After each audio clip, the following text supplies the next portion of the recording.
Hey guys, I created a few videos a few days back about how to do a Jupiter rush in Terra Invicta, and I did no commentary on those videos, and I realized that many of the smaller nuanced decisions might be looked over, um, and so I decided to do a new run, but this time with commentary because I found some time to do it, and yeah, we'll do that right now.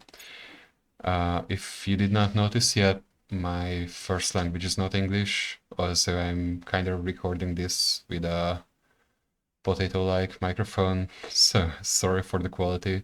I hope that all this stays understandable and maybe even enjoyable. All right, let's get into it. We'll start with the Academy. Now, the Academy is quite useful in a sense. They start with a lot of influence income. They start with a lot of public support around the world. It makes it easier for us to get into larger countries playing as the Academy.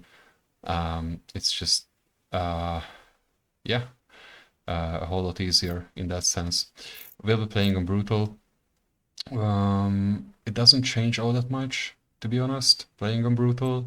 Well, not in the first 2 years, but I might as well showcase it. We'll check fellow citizen counselor off because we might as well go for the off chance that we get someone like a national hero from the United States, and that would somewhat help us. We'll be starting with two astronauts. Now, astronauts are great because they have a high persuasion, administration, and command point, usually high enough. And these three stats are what are added or what contribute to the control point limit we have. So that's useful. They also have a good mission set. They can do public campaigns. They can do control nation missions. They can investigate the alien crash site at the start of the game. So all that good stuff. They can also start with having the media darling or opinion leader trait that would help us in democratic countries. And most importantly, they usually start with some sort of a scientific background. Now, we are definitely looking for an astronomer at the start of the game, even as like either as a starting counselor or as someone who will recruit nearly instantly. And not just an astronomer, we're looking for someone who can be instantly or very shortly promoted to become a senior astronomer, so an experienced individual. I find that a lot is depending on having a person like that, so it may be advisable to reroll a few times until you find someone who is able to provide you this and be a senior astronomer from the start. Other than that, we are looking for physicists. Those are useful in the first year, and social scientists as well. But those guys will be mostly useful starting from the second year.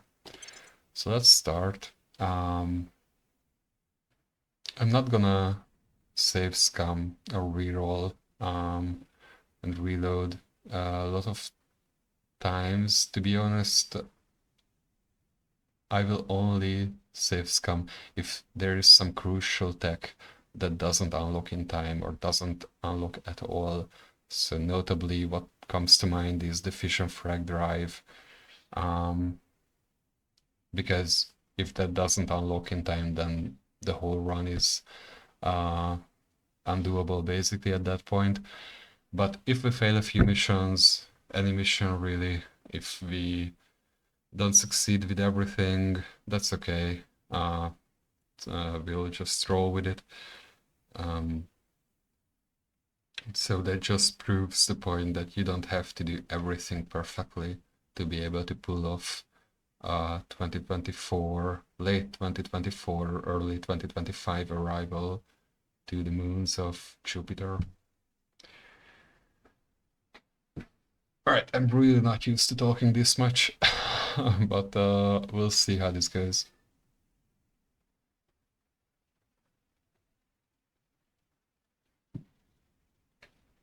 We'll be skipping most of the story-related stuff. We'll just do the bare minimum that is needed.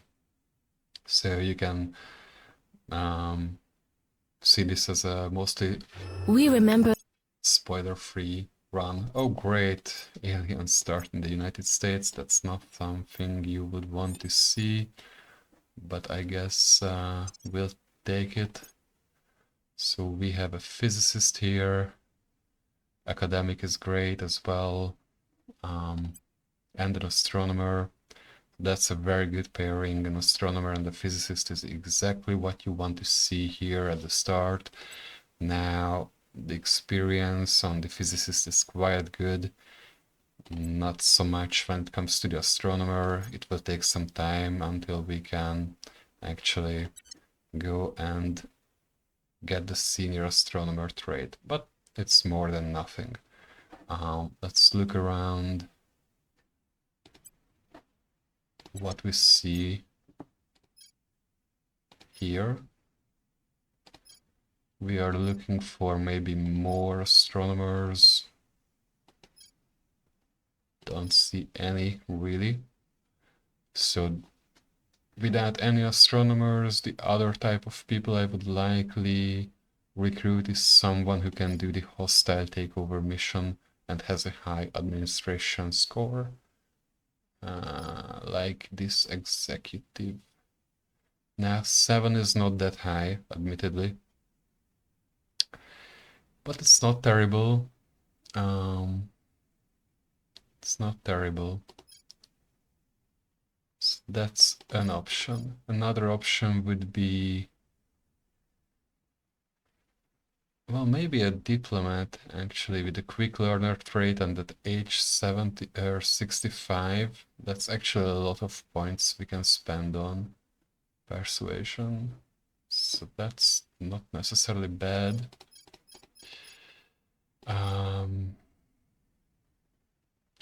This evangelist would be kind of good as well. Like 8 persuasion is not bad, but he's very young. We won't have many experience points to spend with him.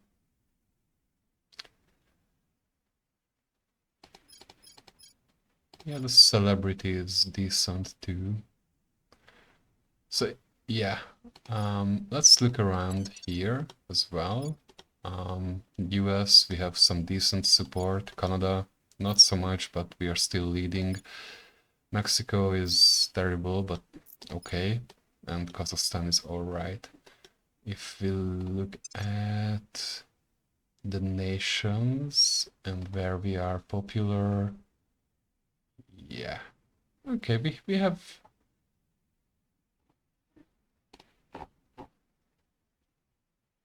some nice support around the world. We have 81 influence income. That's decent.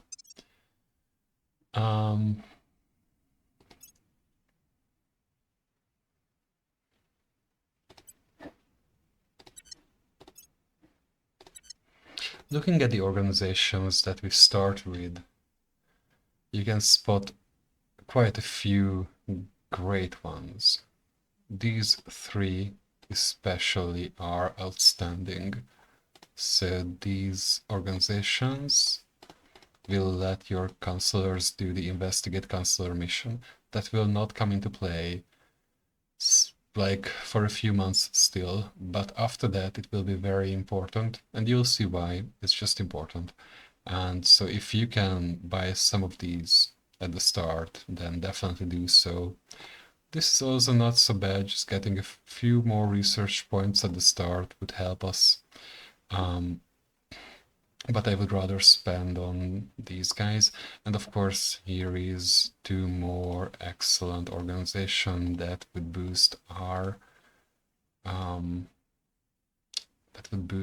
administration score. So with this in mind, I would say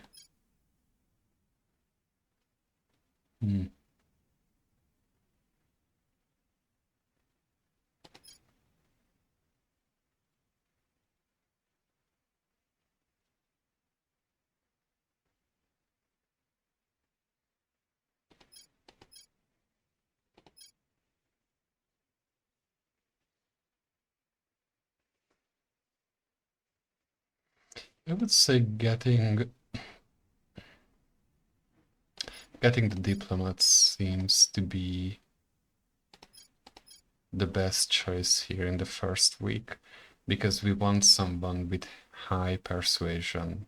Our current counselors are not really great. They didn't start with either the media darling trait or the opinion leader trait, so we want someone with high persuasion. A 6 is not the highest out of these guys, but he's a quick learner. He has a lot of experience. I would say going with him is not bad. And next week we'll hire the executive and start building up this administration number. All right. So as you can see, 70 experience is great. Yes, so he did not start with either of these kind of like alignments. So we can actually pick opinion leader here. That's great. That's amazing. And we'll spend all of the remaining experience points to go and boost our persuasion. So here we go. Now that is a decent character at the start, and the rest will just wait until we can do senior astronomer and senior physicist. We will definitely will buy this organization, granting us this mission, and we could go for this, but I feel like I would like to keep some money to be able to definitely buy one of these guys, or maybe these. So we are not going to buy this research group. Okay. So time to set the missions. The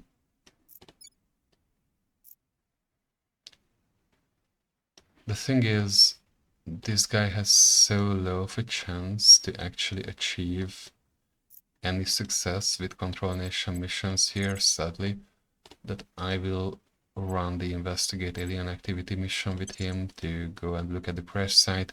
I would usually do that only on the second week and go for Canada on the first week with everyone. But yeah, I feel like he's not very useful in that sense, sadly. Okay, and let's get rolling. We'll set both Skywatch and Mission to Space as equal priority. Spend the day. Okay, and now we can go and check what the other factions are going for. As you can see, Project Exodus is going for Mission to Space. Everyone else is going for Skywatch. So I feel like ignoring Mission to Space is the right call here. We'll get back to that later and just focus on getting a leading spot when it comes to Skywatch. We'll take officers and operators. That one time 50 ops income is really useful. And we will deliver our manifesto, getting that 50 extra influence. Now we are immediately going to spend some of that on our fourth counselor, and that is going to be, of course, the already mentioned executive providing the hostile takeover mission.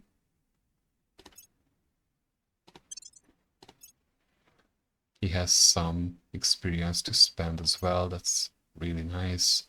We will focus on administration with this guy nearly exclusively.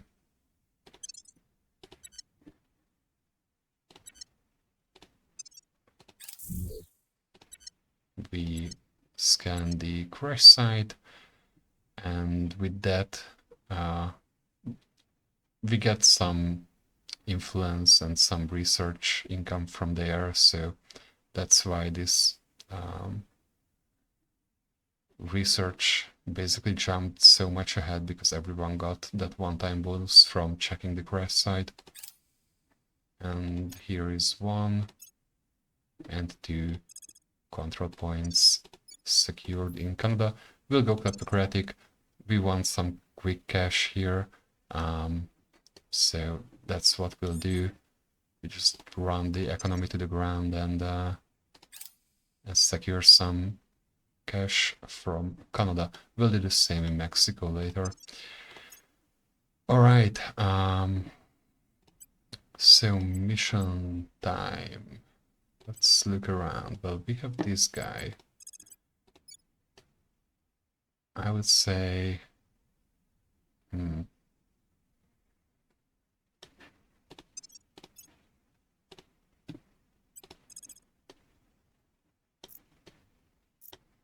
Yeah, so we'll send this guy with the terrible persuasion to try and tackle Kazakhstan, since that's a smaller country.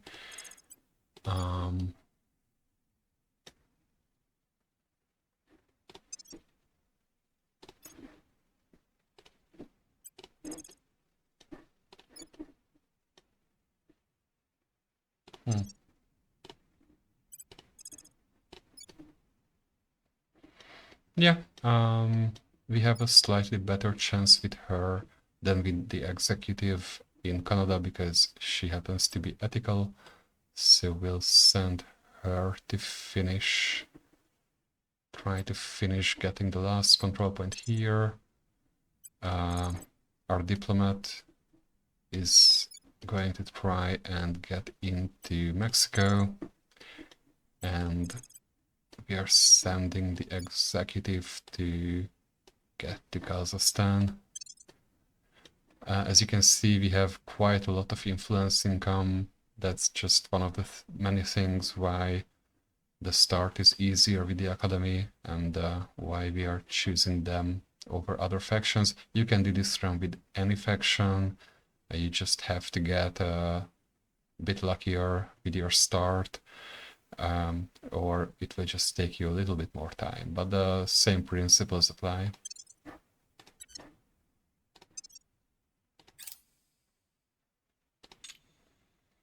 Right, I would say we secured quite a good lead here, so we might diversify a little bit with our research.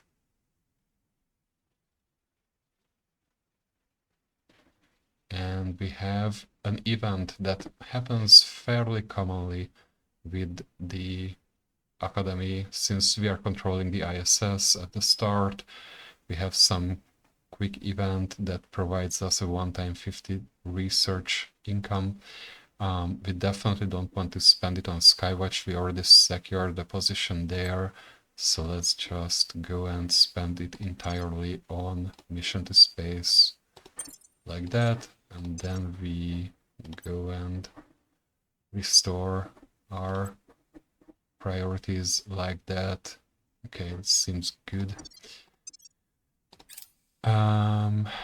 We'll stop here. Let's see if we can buy anything before the stuff refreshes in the middle of the month. We could buy one of these guys. I'm not sure I will do that. I will try to have just enough money to try to buy one of these organizations instead that will add to our administration score. And here we are securing part of Kazakhstan. With Mexico and with Canada, we'll just run spoils, but with Kazakhstan and with the US, we will build up our boost income at the start. We want to grow it in the US to reach around number 4, and when it comes to Kazakhstan, it should reach at least 3.5 or around that, but I think I will just leave it, leave Kazakhstan building that basically throughout the whole run or the whole 2 years. You could get boost from organizations, of course, but that's always a chance that you don't have to take if you just take a little bit of time at the start of the game and build up your boost income from countries. And here is our last control point in Canada. Amazing, great. Okay, we actually got lucky in Mexico too. Good. And the last control point eludes us in Kazakhstan. That's okay, we'll just get back to it later. Okay, I think we have just enough. Yes, we have enough income now to buy one of these before they refresh at October 15th. We will definitely give this to our executive to further improve their administration score. It will only start taking effect once the new week starts, but as you can see here in a moment, some of these organizations become unavailable, sadly. Yes, like the other organization that would have provided us with administration has now disappeared. So you wanna pay attention to that and buy that as fast as you can here. All right, I think we'll definitely pick these two up. Like the next refresh will come by the middle of November. By that time, we'll have more than enough money to buy everything from here. Well, everything that costs money at least. I think it's worth it to go and pick up this unique organization to get a little bit more research going, and this one to help us finish our projects a little bit faster. Okay. All right. So what do we do here?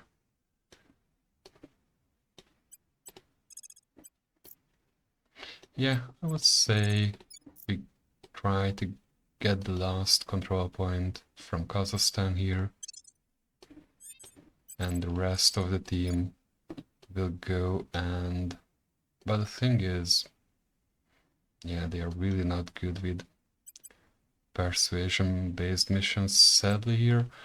I think I'll start running public campaigns in the US now. Now this guy can definitely go and... Actually, we have a fairly good chance in the US as well, but I would rather take a few more points in Mexico, just so we can really have a good chance in the US later on. And do we want to... We could defend interests in Kazakhstan. Now that's sometimes useful. If you have the majority of the public supporting you, then usually other factions will not crack down on your control points, but they tend to do that if you're not really in like not supported by the majority. This is looking like an edge case. Someone with a good counselor that has the availability to do crackdown missions reliably might go for this. That would be horrible, because then they take over it, and then we have to find a counselor who can do crackdown missions and purge missions, and that's usually not the kind of counselor we are looking for, so it just becomes a mess. So I would rather do defend interests here once right now, and then Kazakhstan becomes pretty much defended for the next 6 months or so. So I think it's worth it. And let's keep going here. We have secured quite the lead here. I was not paying that much attention. I should have let this go and switch to We Are Not Alone. but here we go. Like, no one is going to outpace us, really. Yeah, there are some alien shenanigans going on in Canada. That said, luckily, we are not really interested in keeping Canada for a long while, so... And here is the first research done. Now,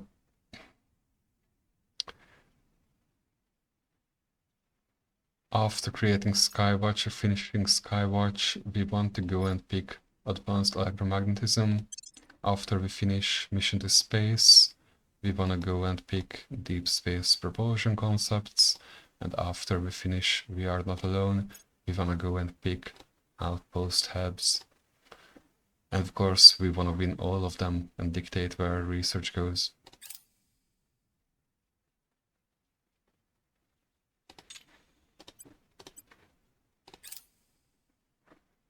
Right, so here is another control point in Mexico. It's great. And we have the second one in Kazakhstan too. That's nice.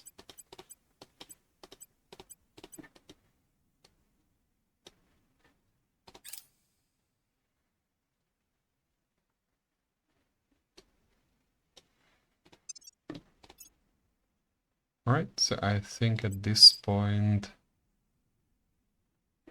yeah, we'll just buy the rest of these. Investigate consular organizations. We could distribute them between the different counselors we have. I feel like just having one of them who's really good at it is the preferred way at the start, but we are not going to use this mission in the near future anyway. I just really want to have enough of these for later. Alright, so we are done with Kazakhstan, we are done with Canada, we are kind of done with Mexico. Having two is not the worst.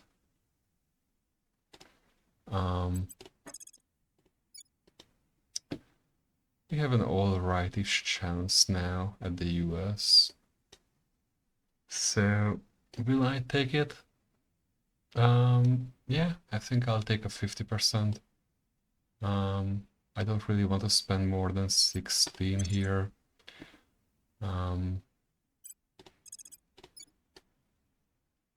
Now the executive cannot do public campaigns, so there's that. I'll take a low percentage roll on some of the remaining Mexican control points. And the rest of the team, I think, will go and try to do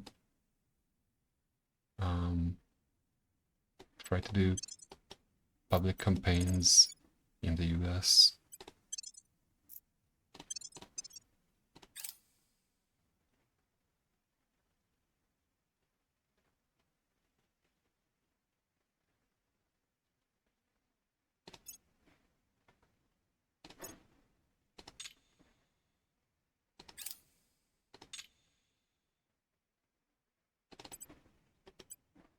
So you really just want to keep an eye out for other factions so they don't finish the research with more contribution than you do. Here we go. That's amazing. So nice, we got into the US pretty fast. We are going to prioritize boost, as I mentioned before, and go from there. Okay. So after mission to space is done, off we go to deep space propulsion concepts.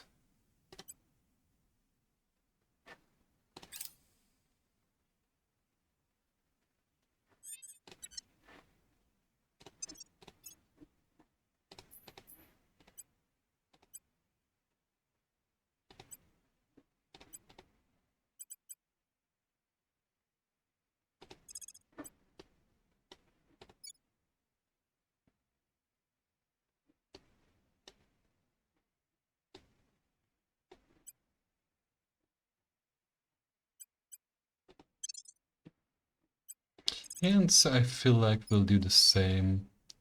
Try a low percentage roll in Mexico, try a decent-ish percentage roll in the US, and now we actually have the money to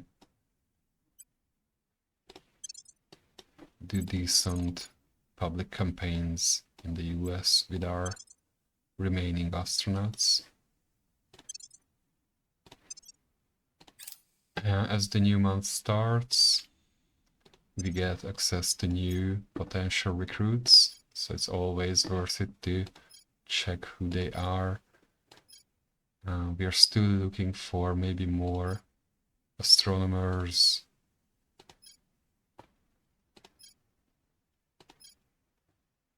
Doesn't seem like we have any. There is no one with a crazy high administration score either. I think we are at a good spot when it comes to doing the persuasion-based missions we were doing. Like, we will get to the US in the next few months without a problem, I feel like. No strivers or quick learners either. So I would say we hold on to our influence here and do not change our lineup until new counselors arrive next month.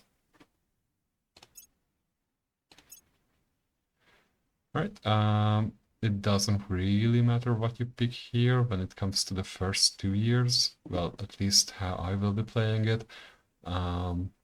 So I will pick emphasize international aid, but this really is just going to have to be your choice, what you prefer there, what boost you prefer.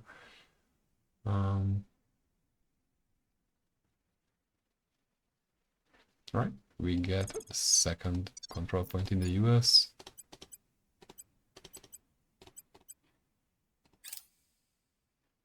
And no new control point in Mexico.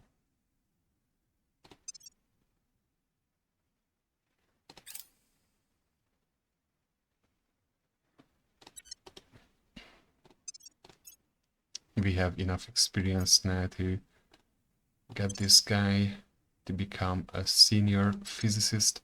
That's great. It really helps us with some of the early researches already. And it will really help us once we start going for solid core fission systems. It will take some time until we level up our astronomer. That's unfortunate, but we will have to live with that. We can upgrade our diplomat to be even better with persuasion. I may keep him around now that I think of it, just because, like, part of why I considered him, other than the reasons I mentioned, is because he can do turn counselor missions, which is really useful.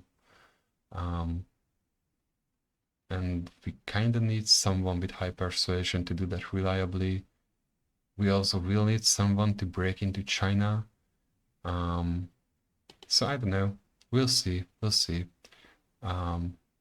Definitely an option that we keep them, although it would be nice if we had someone who had the same excellence in persuasion, but would have some sort of a scientific background as well.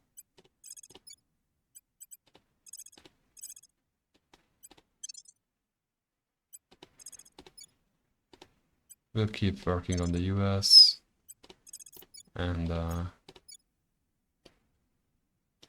guess we'll keep going at Mexico too, although I don't really want to spend 8 anymore. Like, we'll abandon Mexico soon enough. Spending 4, I'm comfortable with that, but not more.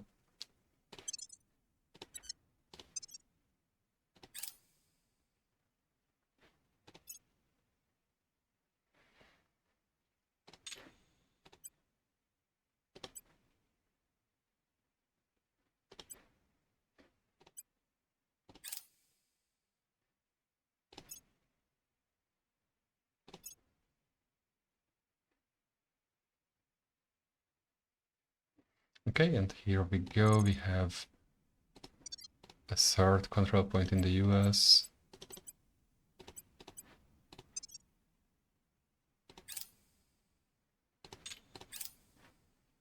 Yeah, Mexico is just not favoring us at all at this point.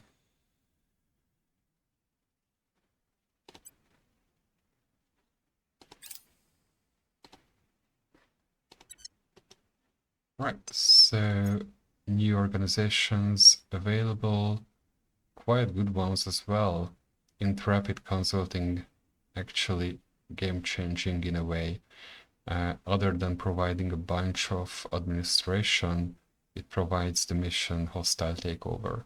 So now suddenly, this guy, the executive, has way less reason to be in our employ, because what I would have used him to do is to do these hostile takeover missions, because there is a good chance that you will not be able to buy one of these organizations in time, and you don't want to rely on luck, so you hire someone who can do these missions for you. But with this organization dropping, we can actually hire someone else and let them do the missions we need. And the way I see it,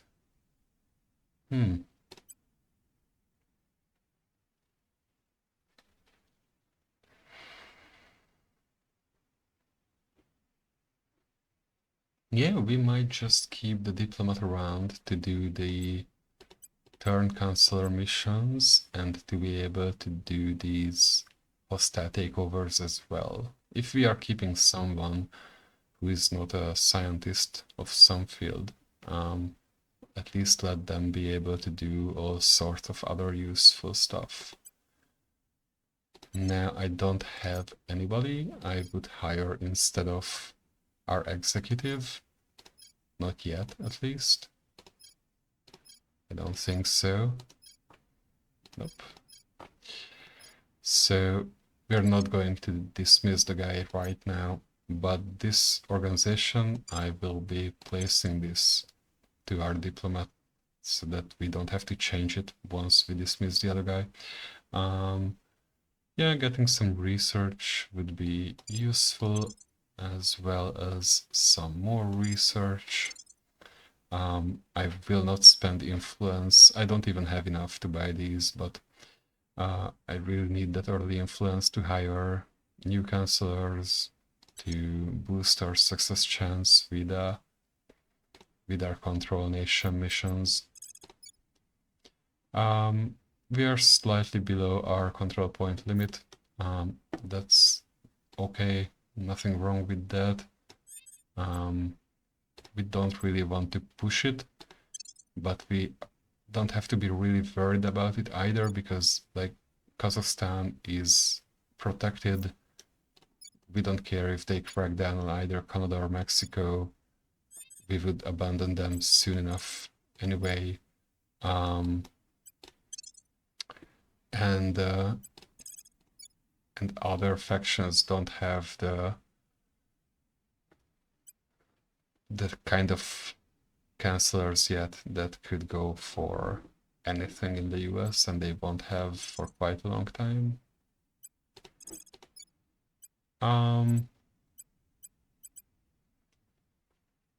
Yeah, so the thing is with the executive, yeah, just don't see a good mission option for them. They'll just do a plain Inspire mission, and I'll roll with actually, let's take them for a spin in America. Like there's 10% chance or 12% chance that they actually get a control point. That would be really nice. I don't expect them to be able to do that, but hey, you never know. So We Are Not Alone is done, and here comes Outpost Hubs. And we should see clandestine cells popping up real soon, hopefully.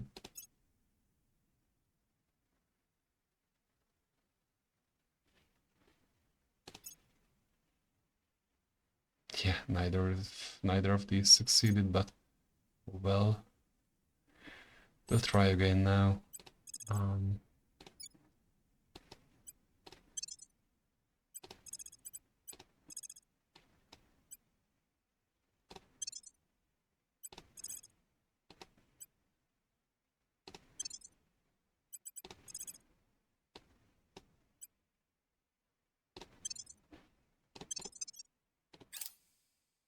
Here is clandestine cells, a really important project you have to finish early on. It lets you have the last, well, not the last, but the 5th Chancellor. I think we are comfortably leading all of these researches for now to ignore them, and once someone will close up on us, we will return to researching these as well.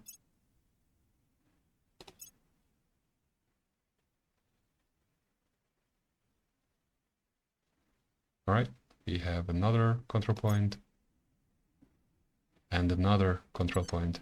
Nice. So as you can see, we are quite in the negative when it comes to influence income. Nothing wrong with that. We will abandon Canada and Mexico now, and then we should be sitting just in the right spot.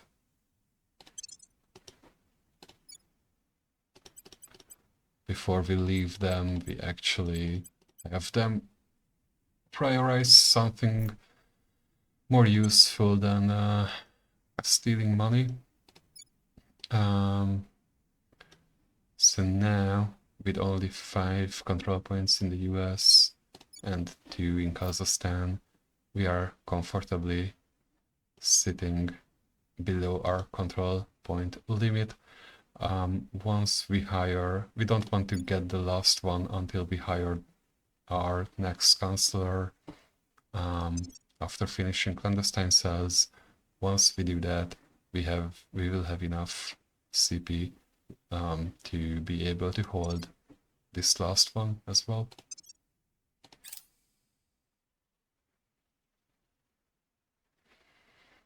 Right, and of course there is the 2nd Infantry Division stationed in South Korea. We'll send these guys home. It costs less to upkeep this army if they are actually stationed in their original base.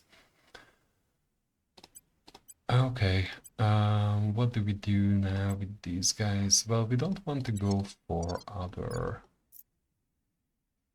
control points, the last one in the US, so we'll leave that hanging. I would like to do some missions with these guys still. Notably, let's work on our public image in Kazakhstan. I'm hoping that these guys might score some critical successes, so that way they actually gain 2 experience points instead of 1. So, you know, even if you're doing missions that don't really help you at the moment, at least you can go for missions that potentially give you more experience. And we'll go and investigate some counselors now, because we can. And yeah, we really should change this executive guy soon enough. We will have new counselors available just in a day. Okay, let's look at that lineup.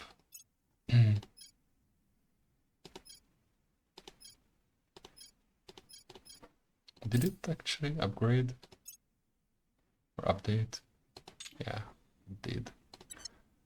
But I don't see new faces really, or, well, no one outstanding. Well, that's gonna be a problem. I don't know. We'll see.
I really don't have a better candidate in place of the executive. At least he's contributing a lot of control points. So there's that. But I'm hoping to be able to recruit some more astronomers, some more physicists, you know, the ones I mentioned earlier. That would really help us.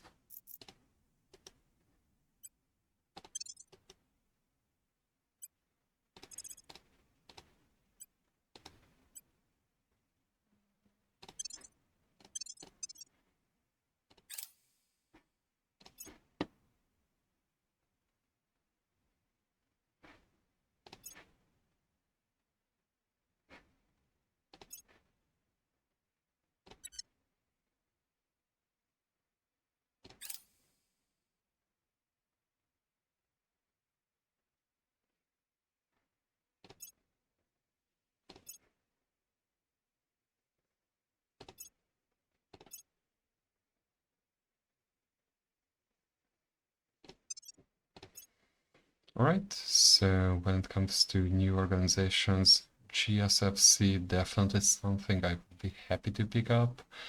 I don't have the influence right now to do so, but that's a good organization providing some space science bonus.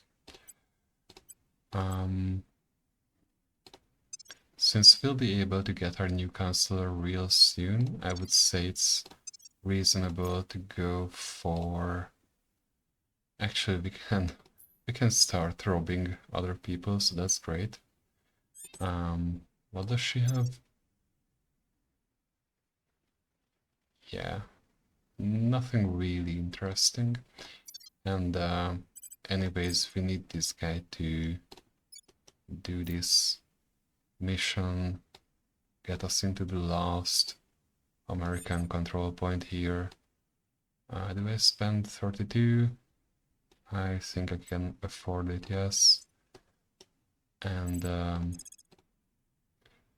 yeah, maybe let you do this, and you can get a new organization for us, steal it, and these guys will go and try to gain more support for us in the US.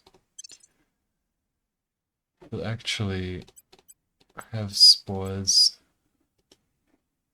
enabled here for a moment because we need more cash.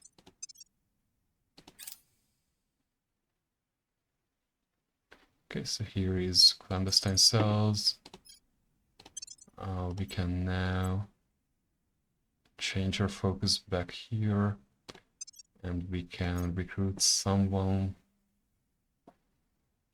I didn't really see anybody interesting, to be honest, so I'm just gonna hire someone who at least has a lot of command points or control points to offer. So this would be 16, that's not bad. This would be 18, although it costs twice as much.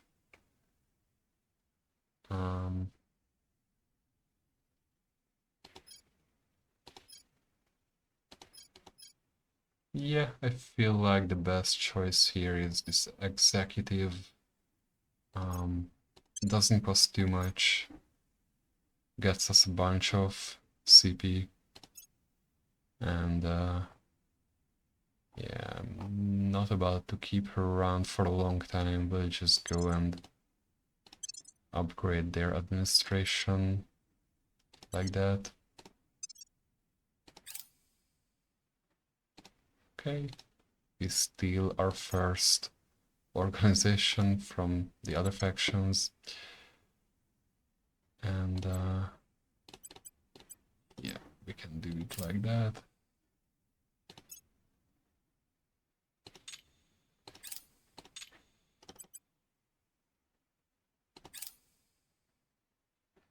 So after finishing advanced electromagnetism, the next one to take would be mass drivers.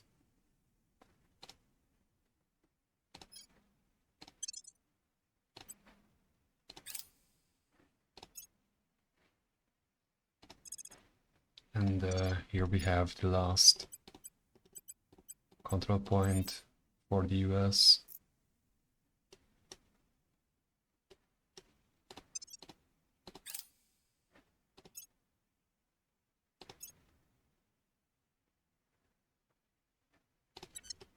And with our 5th counselor, we are still below our CP limit.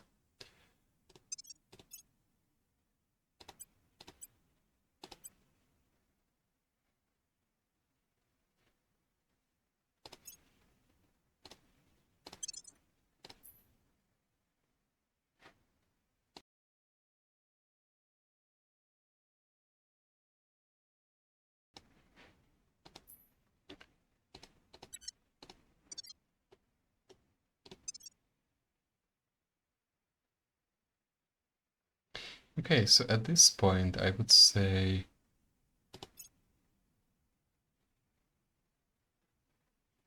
the most important thing for us is to go and be on the lookout for other counselors, other organizations we can steal. So I will actually distribute these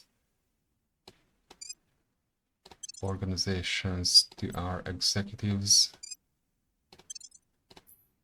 and then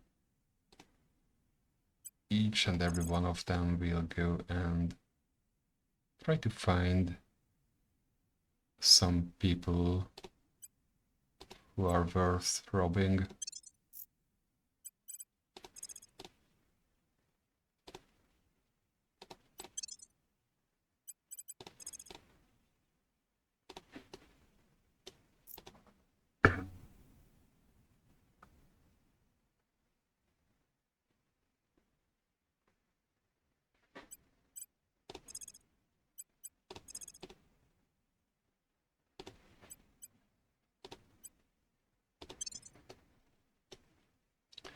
Now, when it comes to our astronauts, they'll go to the US and set some national policies in place.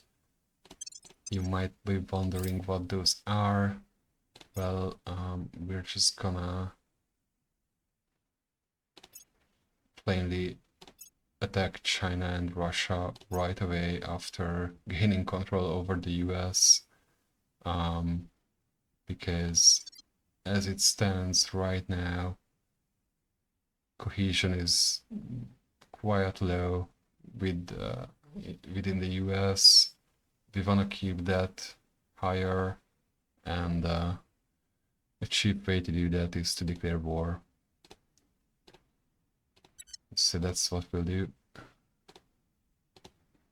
So this rivalry will now increase our cohesion, and then that in turn increases our research output as well.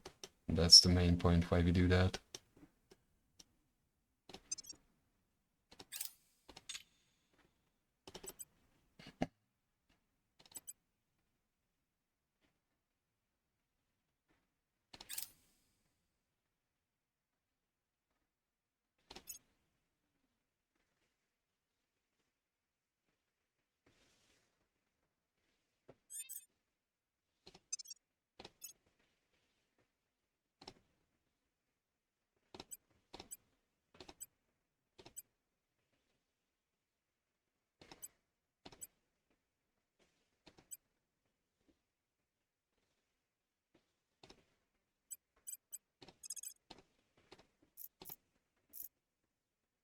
Oh, we could actually try to turn the Chancellor.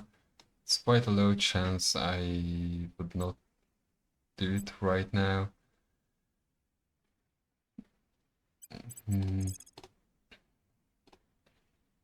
I think it's better to just keep looking around. Maybe we find somebody who has good organizations that we could steal.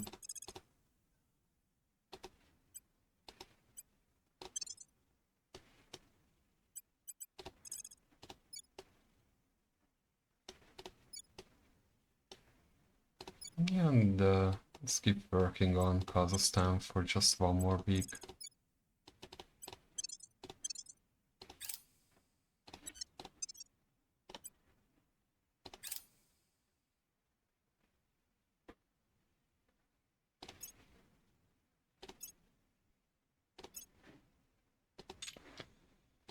And look at the recruits. Hopefully someone good will show up. It doesn't seem like it. Okay. No scientists for us throughout this run.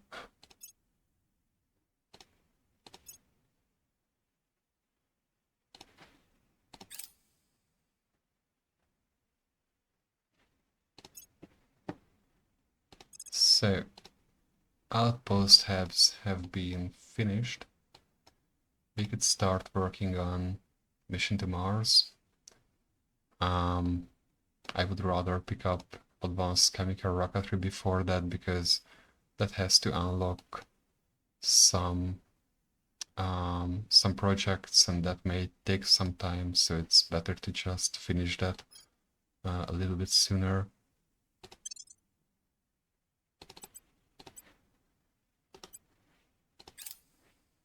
Here's Outpost Core. We might as well start working on that in the meantime, just diversifying research as much as you can when you are not in a rush to finish something is always useful. You get some bonus to your research output for that.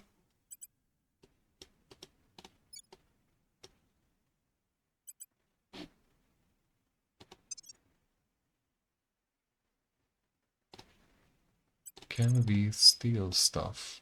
Yes, we can. Is it good? Well, kinda. I mean, it's better than nothing, but the chances are pretty low. So that's not good.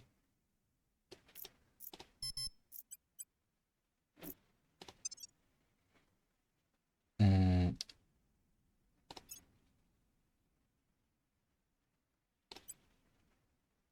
yeah, as much as I really wanted to get rid of these executives at the moment, it does seem like that this organization would be better off in one of their hands, and then we can actually have a higher chance of success if we want to steal something. As well try it, and the rest of this team can go and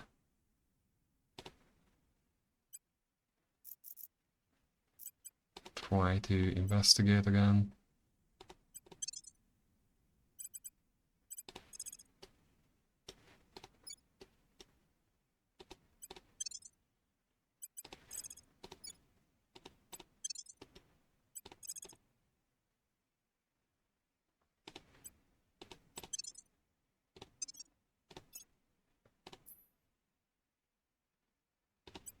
Now we can actually go and get the senior astronomer trait on our astronaut. It's great.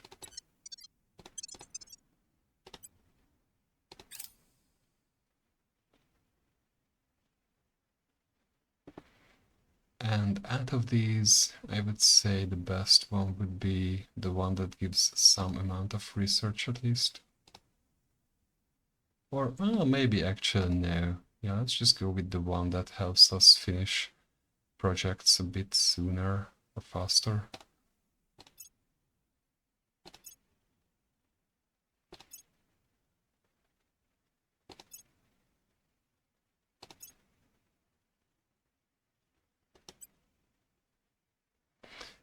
Right, so deep space propulsion concepts are done. The next one after that would be nuclear fission in space. It's definitely one that we want to push, even if we don't have to. I mean, even if we obviously will be the most influential one, contributing the most to this research, even then we want to push it and finish it ASAP.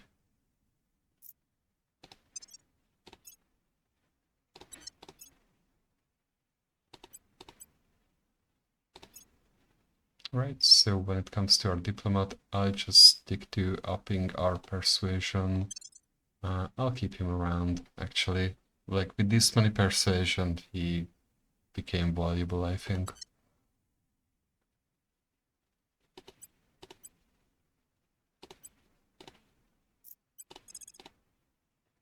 We can actually try to rob 3 different people now. Yeah, she doesn't really have anything interesting going on. Let's check the others. Okay, now that's something. 10% social science, great.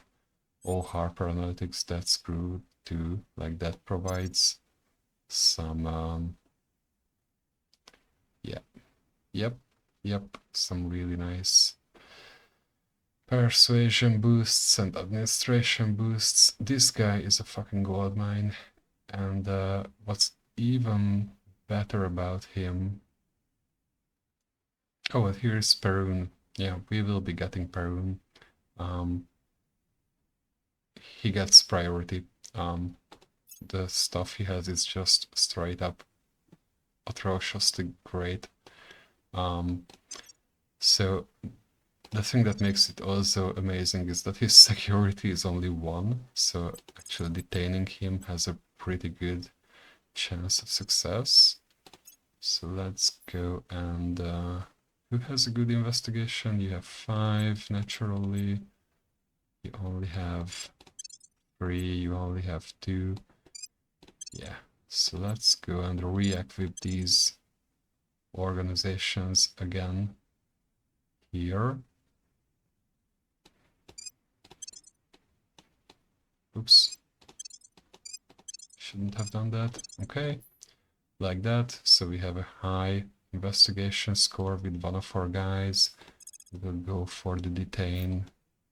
Yeah, we'll pay an extra just to make it sure. Yeah, I actually would be willing to pay 16. It's only 2% of a difference. Let's go with 8. Okay. And the rest of these guys can go and veil on him, basically. Even you.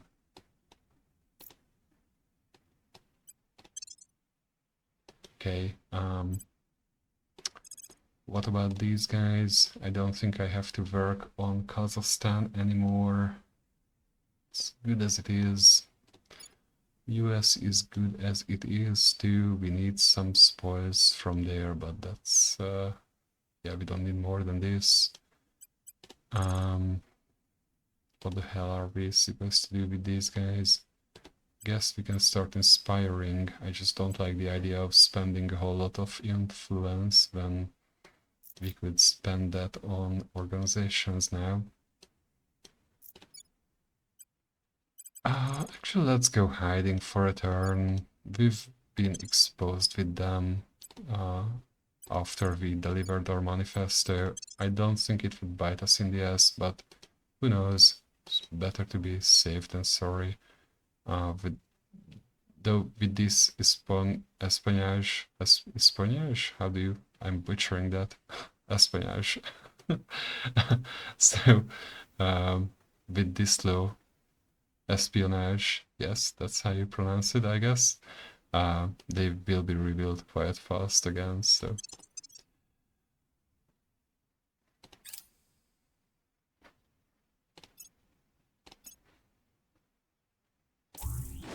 Right, we captured the guy.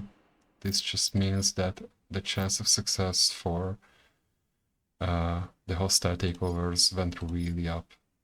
Like, really up. So, okay. Yeah, I guess we are getting some good organizations today. Let's get the ones that have an administration boost to them, but like everything from here is stuff that we want to get. And that's a failure. That's too bad.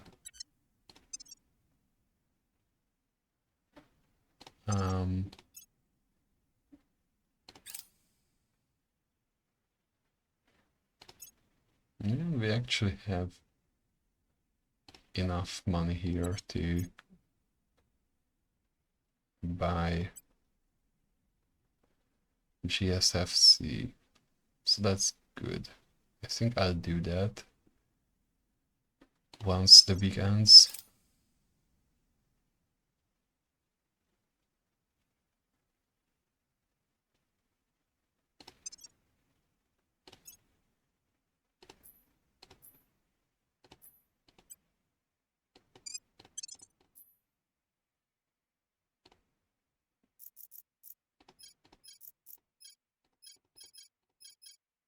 So when we look at this captured guy, we can see that he will be released February 1st. On February 1st. That means that we could do a whole mission phase with him being captured like that, but I would rather detain him again, like just basically make it so that he's detained for possibly the middle of February, and that way we can keep on going against him. Yeah, let's buy GSFC. I like that idea. It's just a lot of research and a lot of bonus to space science.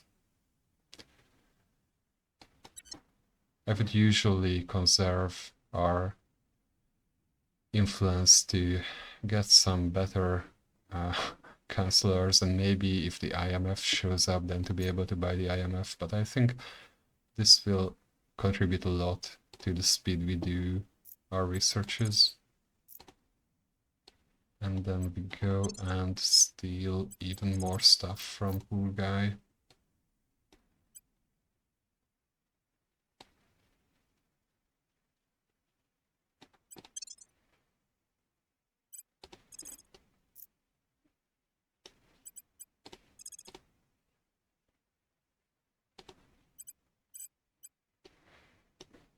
How is Kazakhstan doing? What I'm looking for this timer to go down to 0, so we basically solidify our control in the executive control point, and then we can leave the Eurasian Union. Then that's important because that way we can get all the boost we produce and not just a fraction of it. Not much to do with this guy at the moment.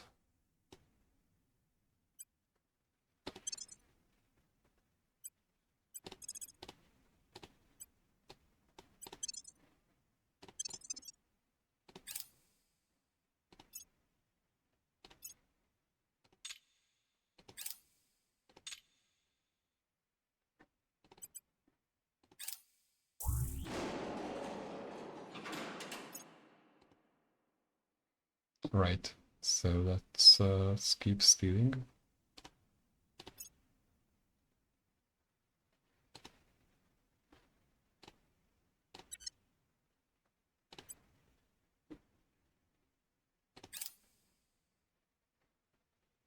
Okay, so after mass drivers and both outpost hubs and mass drivers are up and running, we want to go and get space mining and refining done.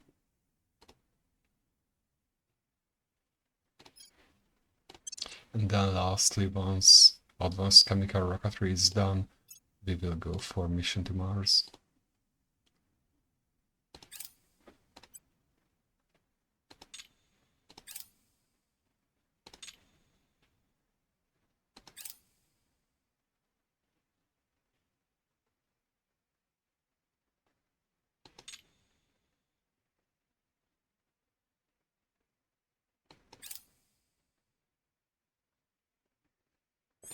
Okay, so now enough time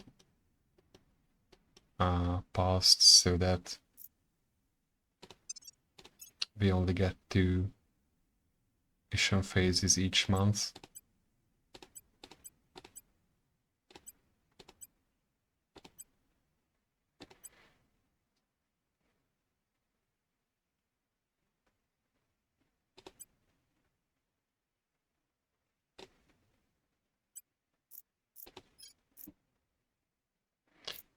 And although he does not have any organizations on him, we can still go and try to steal some from the Resistance's organization pool that they keep as unequipped. So that's what we'll do. I don't know what to do with these guys, to be honest. Like, I would usually just run advised missions to boost our output here. But the thing is, we kinda need this influence right now after spending so much. I guess we can do some public campaigns in the US because we are losing it to other factions. And this detain, I think, was a critical success. Yes, they are logged for quite some time still. I don't think we need to capture the guy again. I would rather just go and look around other places now. Try to find someone else who can provide us with some great organizations. Let's look at the recruits.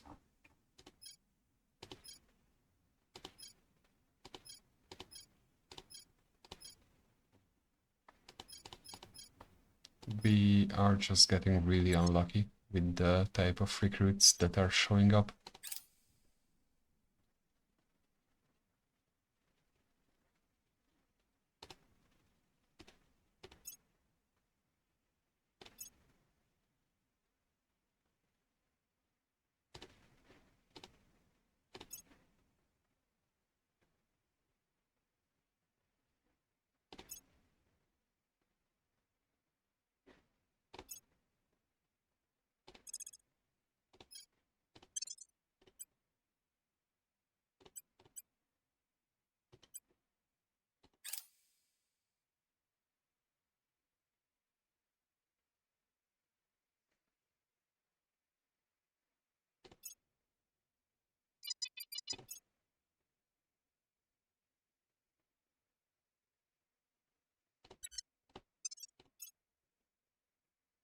And there are some pretty good organizations though available now.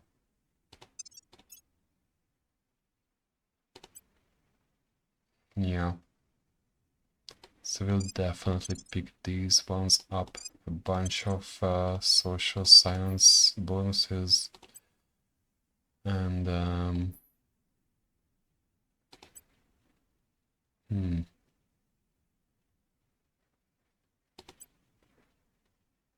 yeah, I think it's time to give these back to these guys so all of them can go around and search for new people to rob.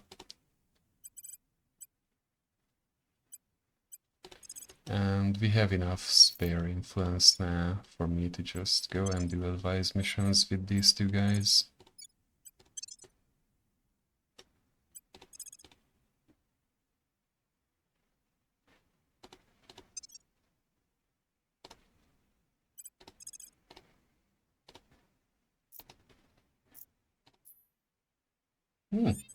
Wow. Lots and lots of social science organizations available. So yeah, I'm not gonna skip on those.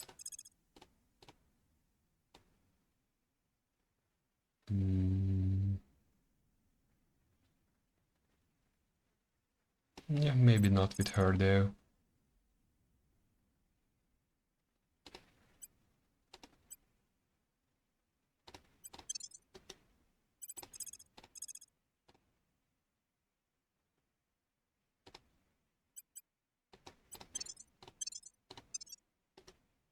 I really just want to finish this so we can start researching Mission to Mars, so I'm pushing it, even though we are definitely contributing the most. Yeah, need one. This is great, but we really just want the plus 10% social science. If we have a chance, we'll go for this one as well.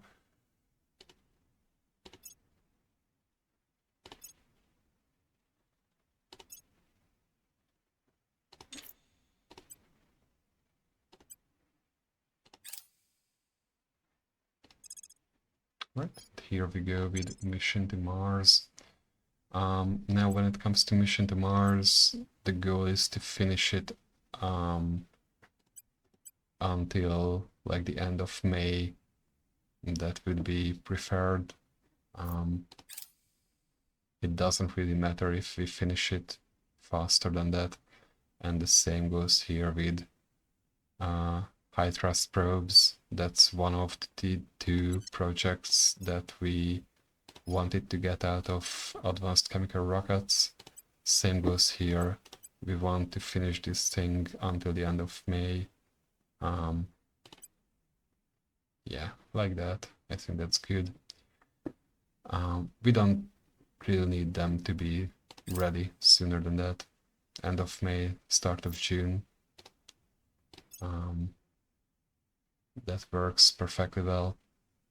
And these other two, we want to finish them a bit sooner, especially nuclear fission in space. We want to finish it as soon as possible.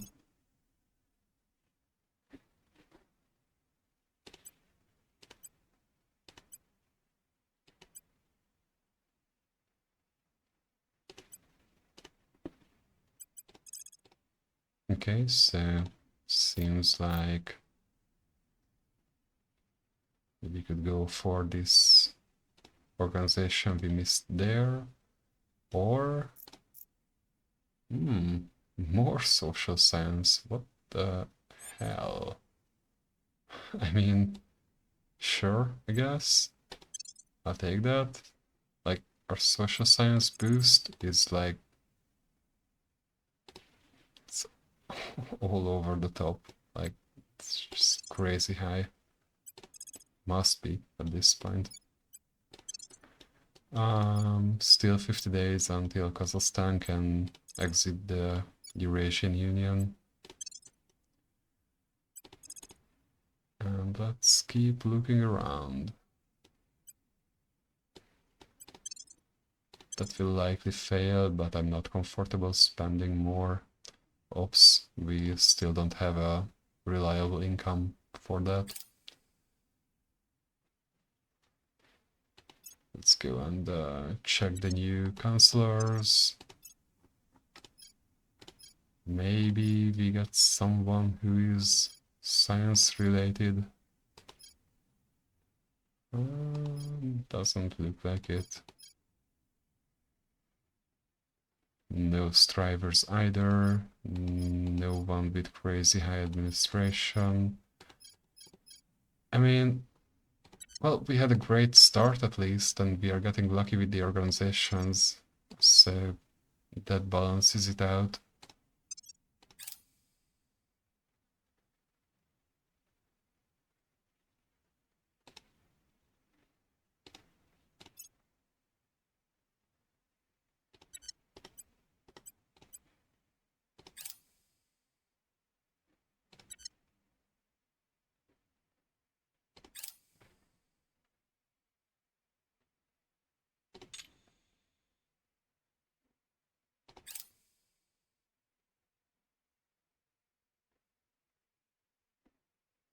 Definitely going to provide funding here. Doesn't cost a lot, but it will give us some more public support.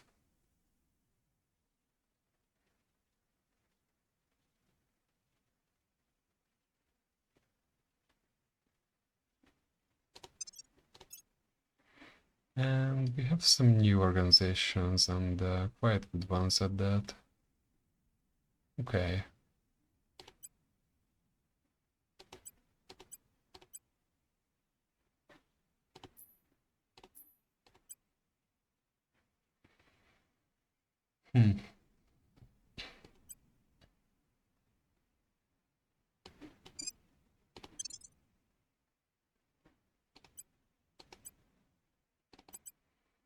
Well, at least we can get some ops income now, so that's good.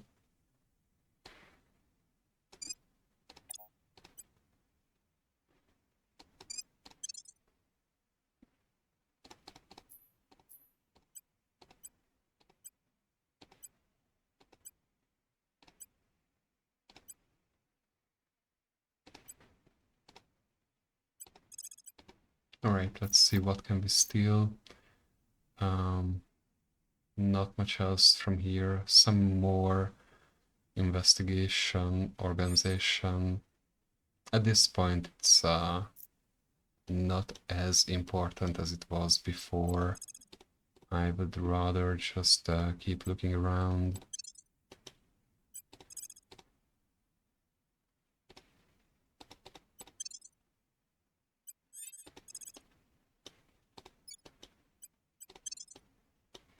Let's spend a few points on unity instead of spoils.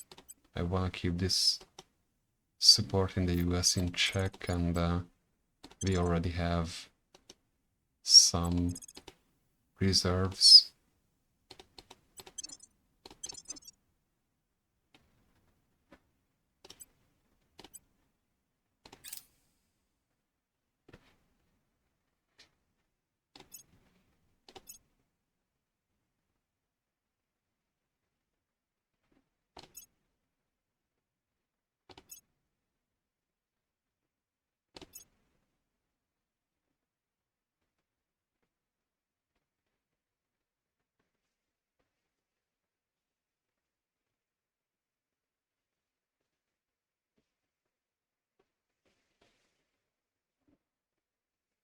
Okay, so here is nuclear fission in space being readied, and we can immediately jump to solid core fission systems from there.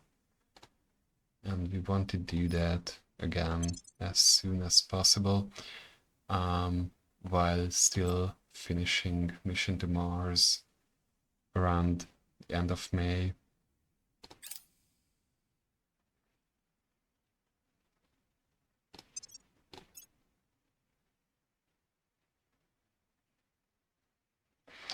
I will let the senior physicist collect more experience. I want a chief physicist to be out of them. Same with the senior astronomer.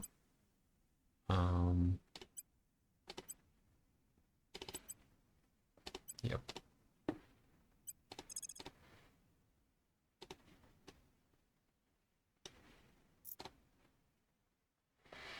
Well, we can steal something out of humanity first. I'm not sure what, but I'll take a look.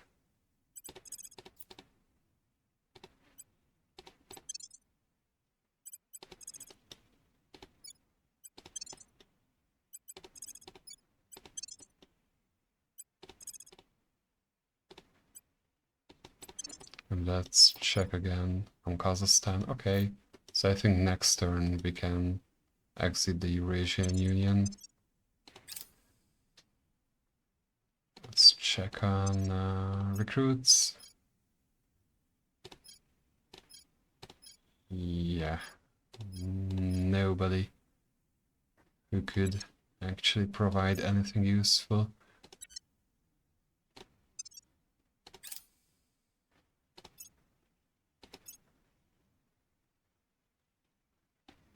Here's fission pile, we'll need that later. Sure, I guess I'll take this. Having an organization that enables the protect target mission can be useful later for story missions.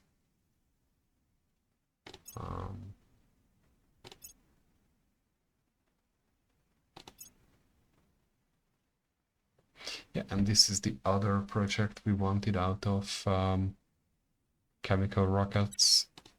So we'll take interplanetary chemical rockets. It will slightly reduce the boost that costs us to send stuff up to space, and it's dirt cheap, so it's always good to pick that up. it's not going to add on to the effect of nuclear freighters. Like it's as much as I know it, the game either applies this one or that one. So once you get nuclear freighters, this one is discarded. But until then, it still provides us some boost. Oh, I totally forgot about the US only working on boost, but that's okay. We still did not reach 4.0. And yeah, we'll keep doing boost with Kazakhstan anyways. But yeah, I should check on that a bit more often. Okay, here goes space mining and refining. And so with that done, what we really want here is orbital shipbuilding. So once that's completed, we can move to do industrialization of space.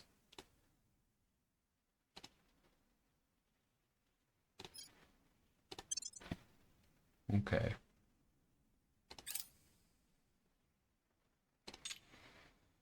Yeah, a bunch of these other factions will race for this technology.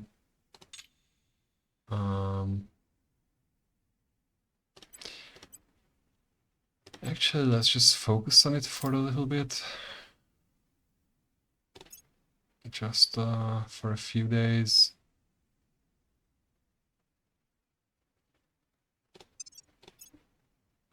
Oh, okay. That's great. It's promising. Like we got pretty lucky with the organizations, I will say that.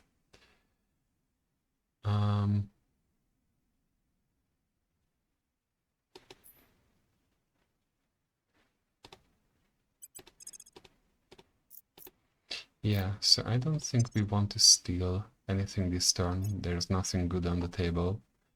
And I would like to reorganize some of this stuff so that anything that increases persuasion actually ends up with the person who mostly uses that.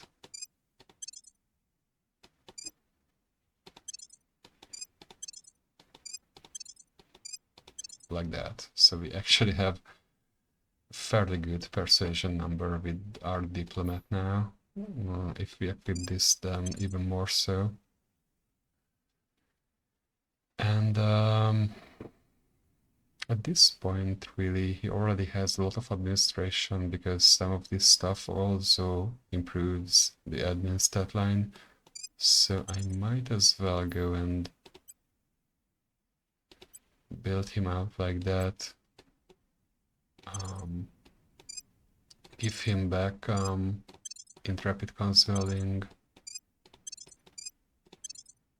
so he can also do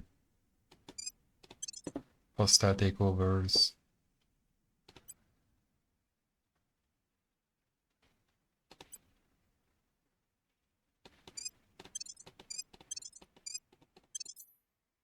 Yeah, I would say that's fair. Okay.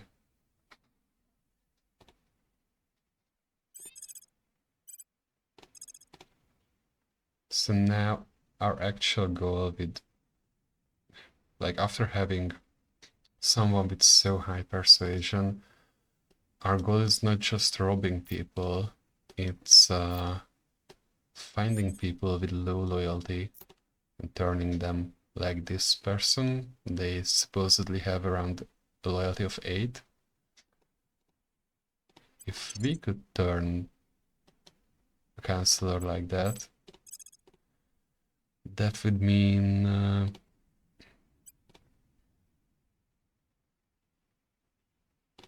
that we get to look at every single counselor that faction has and what organizations they have, and then we can just rob them and steal the stuff we need from them without having to search for them.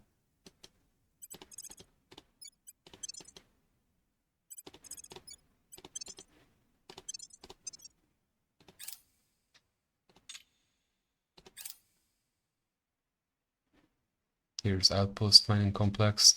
Again, something we want to do. soon-ish. I think we have quite a good lead here, so we can turn back to do the other stuff we were doing. Yeah, like that.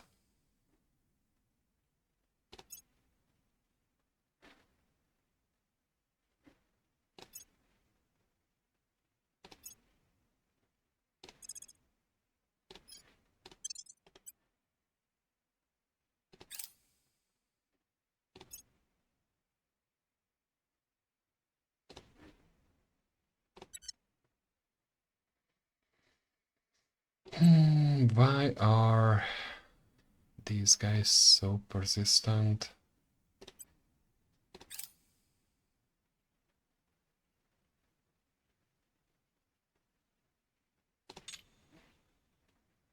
Right.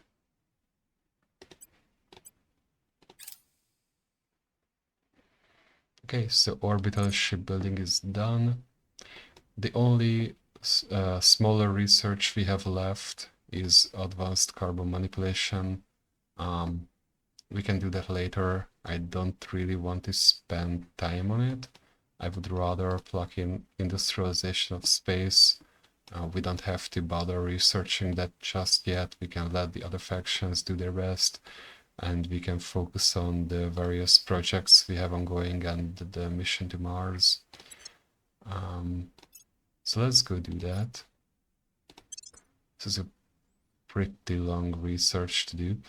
The longest we'll have to during these 2 years. And we have a pretty good bonus from our organizations, so that's really nice.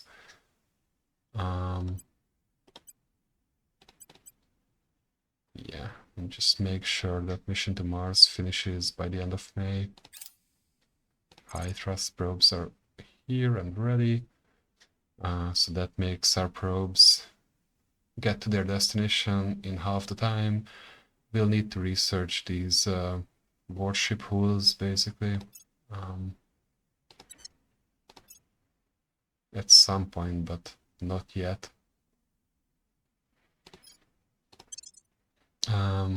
Outpost mining complex will need that soon-ish. Oh yeah, I absolutely forgot about Kazakhstan. Okay, I'm sure it wasn't that long ago, but we'll do that. We'll exit the Eurasian Union in the next mission phase. And yeah, let's just try to finish solid core fusion systems fast if we can.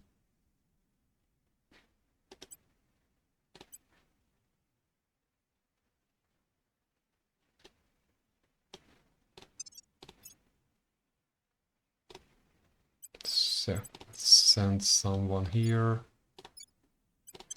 Set a national policy. We also want to ally the United States, so we are not getting invaded by Russia after we exit.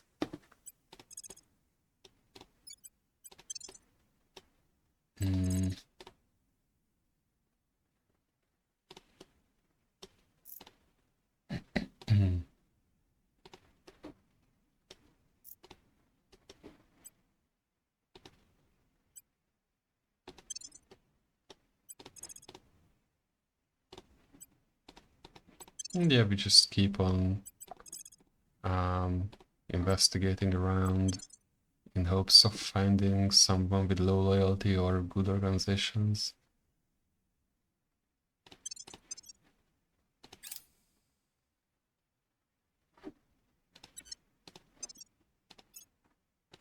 Oh, look at that. Actually a good chemist, striver, counselor, and maybe another one, although computer scientist is nothing really exciting, but still not bad. And the rest is, yeah, we will employ Sarah Connor once we get there, by the end of the mission phase. Finally someone.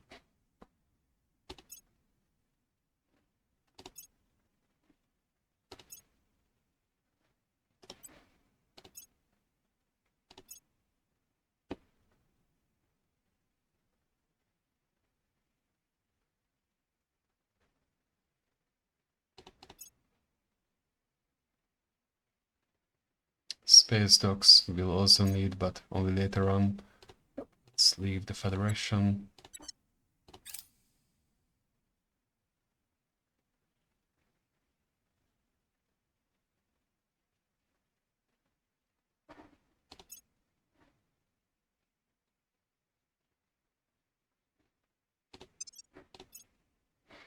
Oh la la. Okay. Another great organization to buy. Goes right to our guy who is proficient with persuasion. He has so many administration now, we can actually take away one of them. Yeah, that seems good.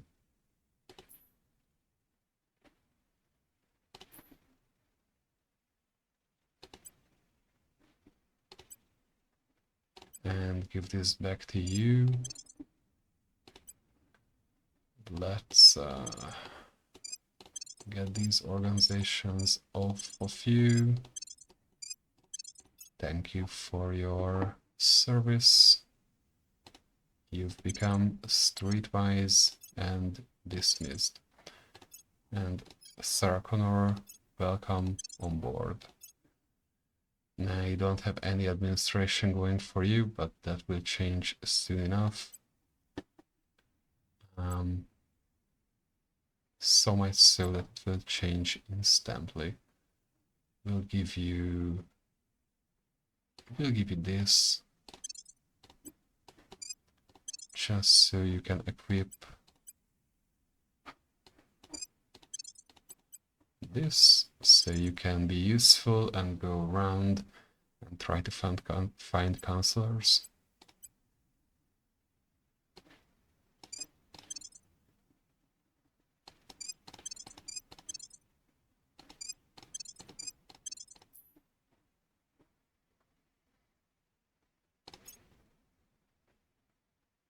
And let's keep upgrading persuasion. And with him, let's do the same for administration. And these guys are trying to become chiefs in their fields. So that's good. Okay, so yeah, I feel like Kazakhstan is in a good place. We reached 4.0 with the US. We will change now our focus to be entirely or mostly on mission controls. We'll need a lot of those. We want to expand as fast as we can once we reach Jupiter. So we don't want to wait on our countries to slowly develop the mission control we will need at that point, like instantaneously. I just want to check, how is our chance? Yeah, we have a pretty good chance to go into China, actually. Do I take that? I mean, no, I don't have enough control points right now yet. But we'll get there soon enough.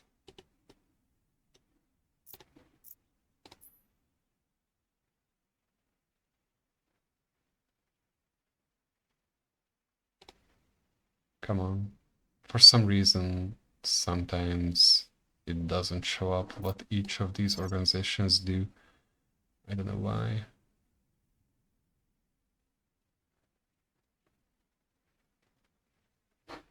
Just double checking for a physicist, just in case.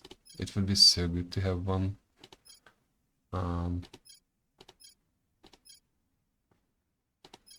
But no, we don't have any physicists.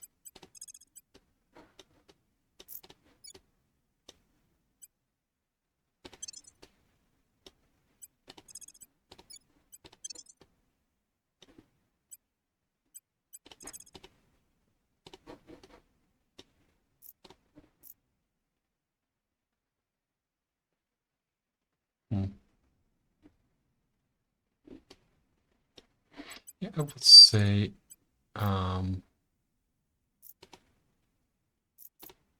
the most beneficial thing here would be turning counselors to become spies. So that's what we'll focus on, and not robbing the different organizations, except if those organizations are like exceptionally good.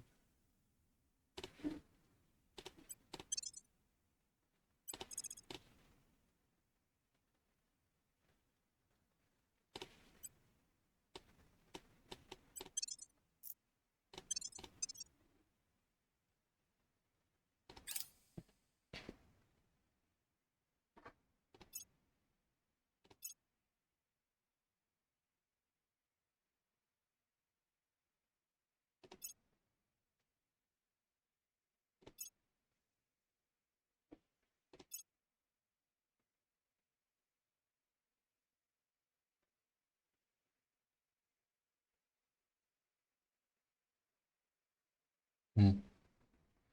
Okay, so mission to Mars is now ready. We'll immediately go and send our probes, and they should arrive by middle of November. That's great.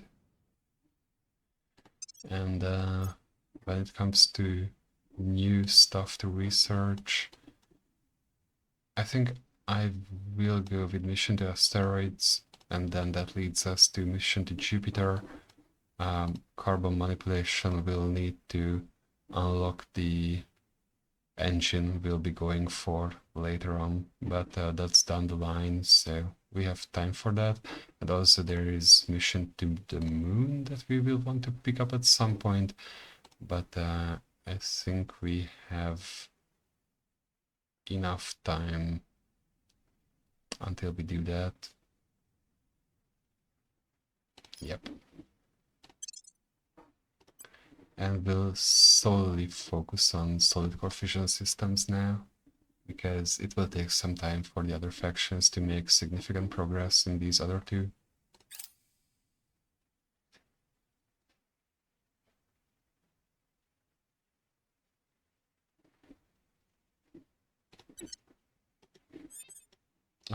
I don't think we have to protect our interests in Kazakhstan again. At this point we have quite a good public support there, so it's okay to just leave that hanging.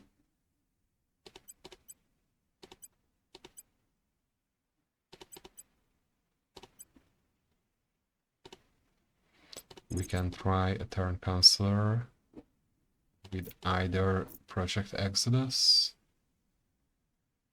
or the servants.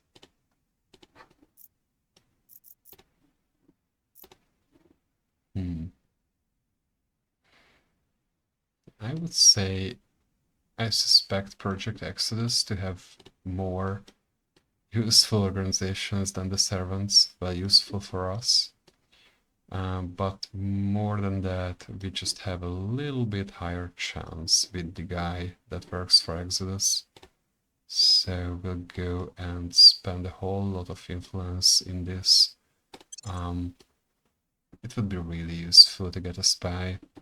And if we happen to get a critical success, then we get a whole month of research output of that faction.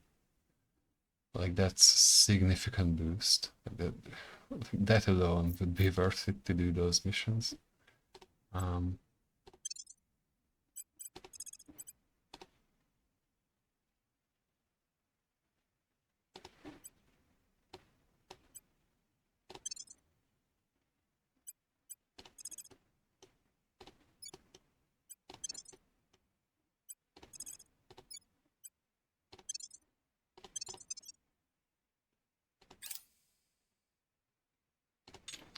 Let's check for new counselors.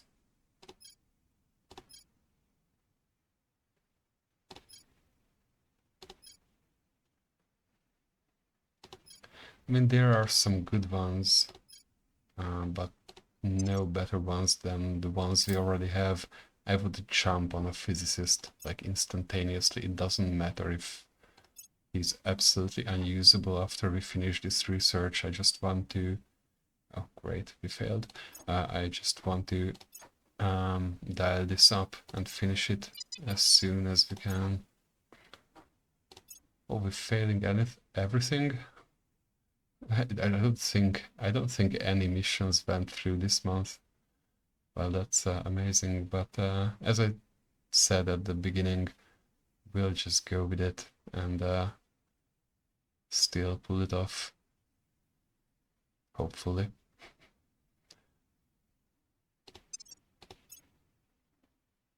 Okay, we have Interpol.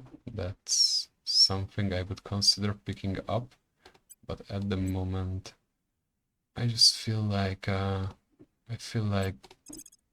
going on a second round with this guy.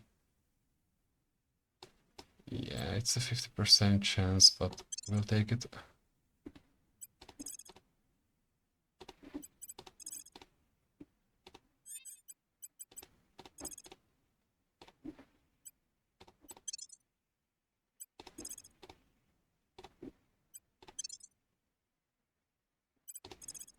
And at this point we are spending so much influence on trying to turn this counselor that I will not advise these with these characters or counselors.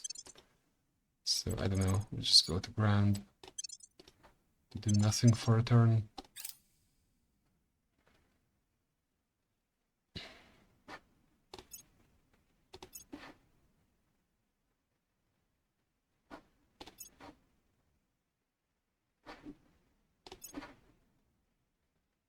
Oh, come on.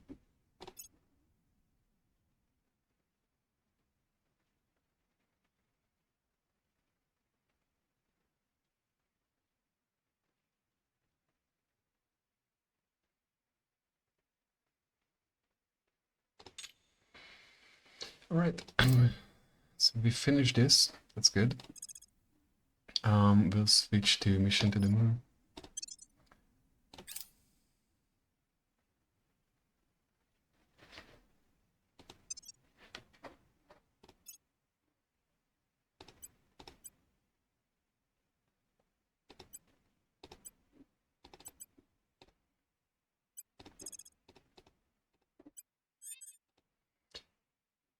We'll go for it again.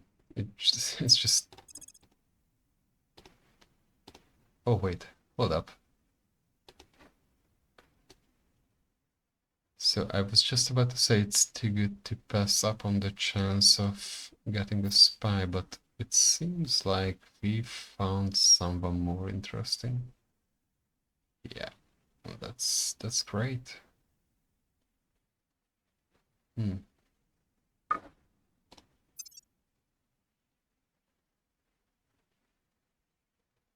Actually, he doesn't have a lot that we would need from him. But White Fang Industries and the Liver Project I would gladly take. So, what do we do here?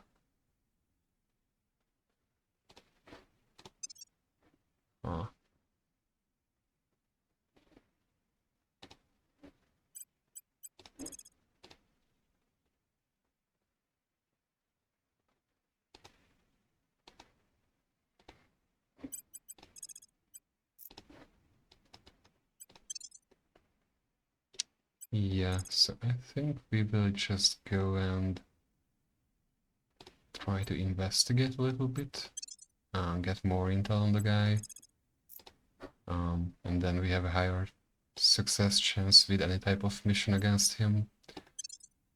So that sounds like an idea.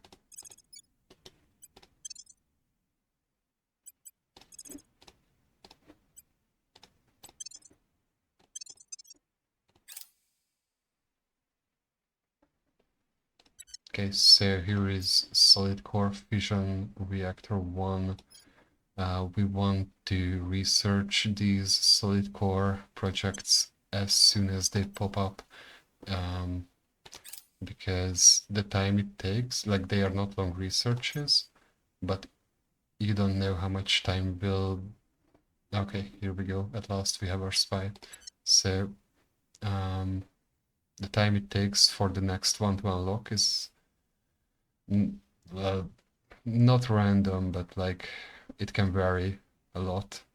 And so you want to be able to finish these as soon as you can. So even if the next one unlocks a lot later, you're not in trouble, or well, you're in less trouble than if you would have left this hanging for quite a long time. Yeah, we got a spy. You every time turn this down to 0. Basically, it just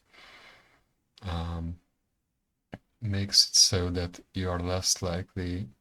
Well, the spy will not fail the missions, but you are not going to lose the spy. And we are not really concerned about the missions they do. We just want the info, and we want that info as long as they can provide it. Now, if we look around, okay, so definitely this guy will get attacked at some point. Well, the other ones are not so interesting, but this guy is a good find, yeah.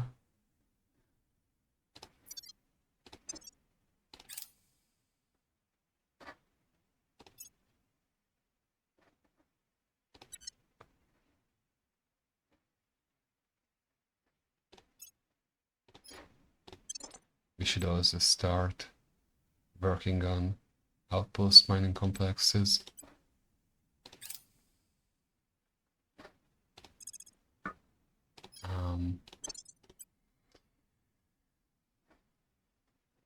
And at this point, we're just waiting for nuclear freighters to show up. Hopefully they do soon enough.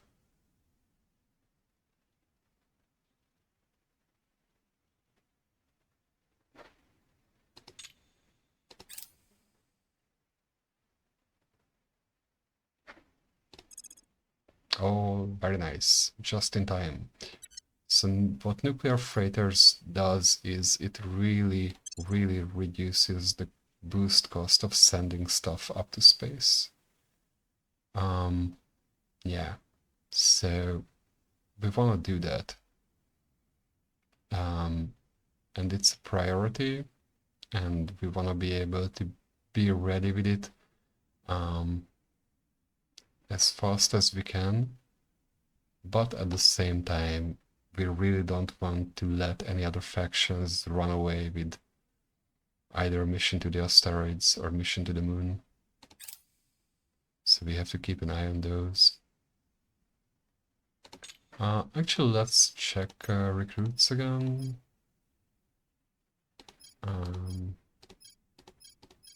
Yeah, all right. Oh, and we'll have some new organizations that are worthy to pick up.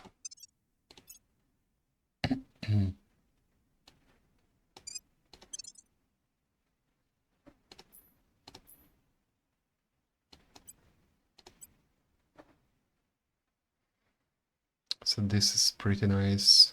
We are not going to research a lot of military related stuff, but you would eventually, and this organization really helps you with that, so I would pick it up for that reason alone, but the research income is also appreciated.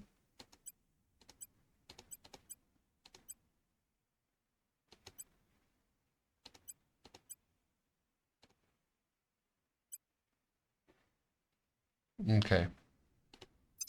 So, yeah, I think we go against Project Exodus guy and still try to dig up more info about this guy, because we still don't know his loyalty.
Okay, and yeah, it's still the ones that let us do more hostile takeovers and that provides some administration.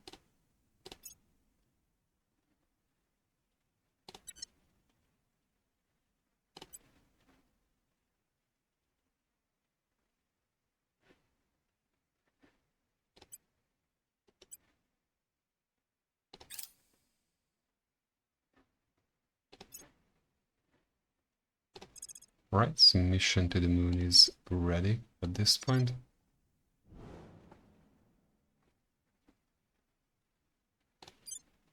We can send the probes. They will arrive by the 14th of August. Ideally, that's when we would be ready with nuclear freighters. We will be a bit late, but that's okay. Nah, sadly, we kinda have to do advanced carbon manipulation here. Because we cannot select anything else really. Once that's done, we'll change it up to molten core fission systems just to soak up the attention of the other factions. You don't really want to let them pick any smaller researches when you are focused on other stuff, because they might pick something like, well, the only thing you're really afraid of is Deep System Skywatch.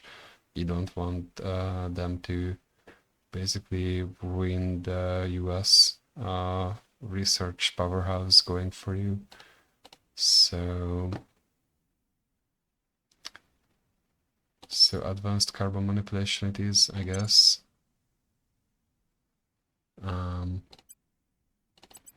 Let's try to get a solid lead right away, and then they will be less enthusiastic about going for it.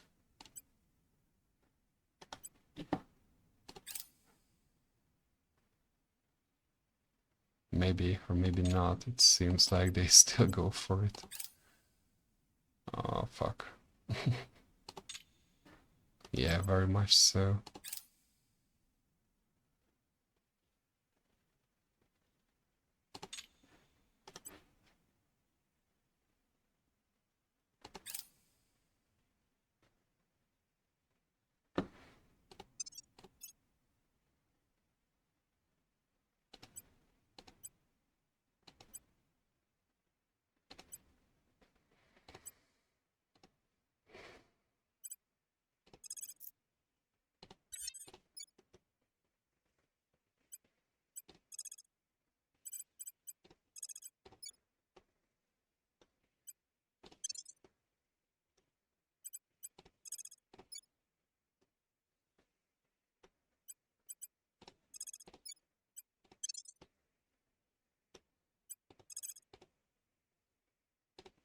We actually have a chance at turning this guy.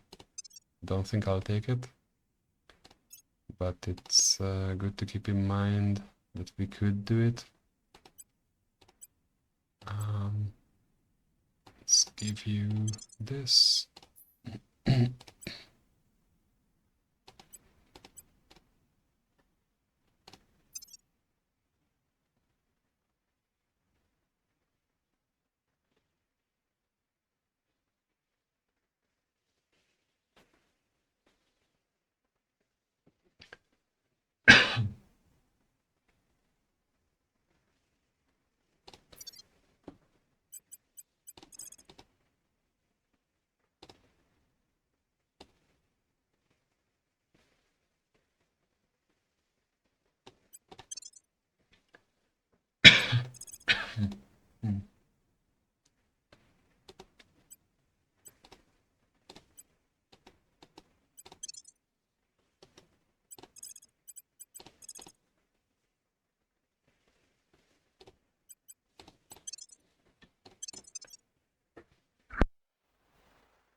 Right, so we are finally ready with all the small researches. The only thing we need is now mission to Jupiter and mission to asteroids. We'll plug in molten core fusion systems just so that the other factions don't get to choose anything other than these, and now we can finally really ignore the upper section of the research tab and just focus on nuclear freighters. It's gonna be ready at the end of August. That's still, I would say, decent.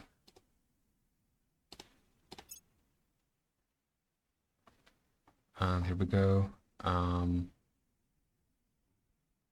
Yeah, I'm mostly only interested in White Fang and this guy, the other one that improves admin. Okay. Let's look at recruits. Ooh, we have an astronomer. Okay.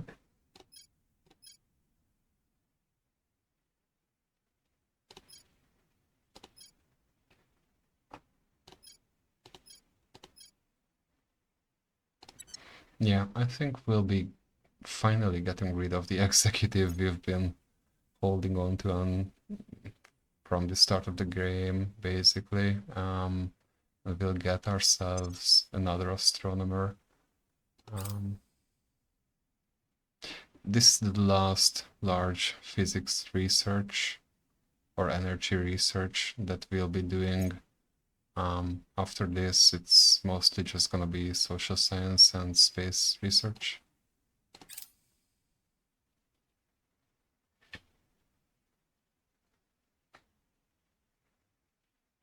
Okay, so let's look at the moon. This is a point in the in the Jupiter rush attempt when everything could go out the window, because if the lunar sites are bad, if you don't have enough fissiles, if you don't have enough base metals in just one location, then you're kind of fucked. And you can't do much about that, except if you have like exceptionally huge amounts of boosts sitting around. So right away, Mara Broom has a pretty good income for, excellent income for fissiles. The base metals, like, I would like them to be higher than this, around 10 at least.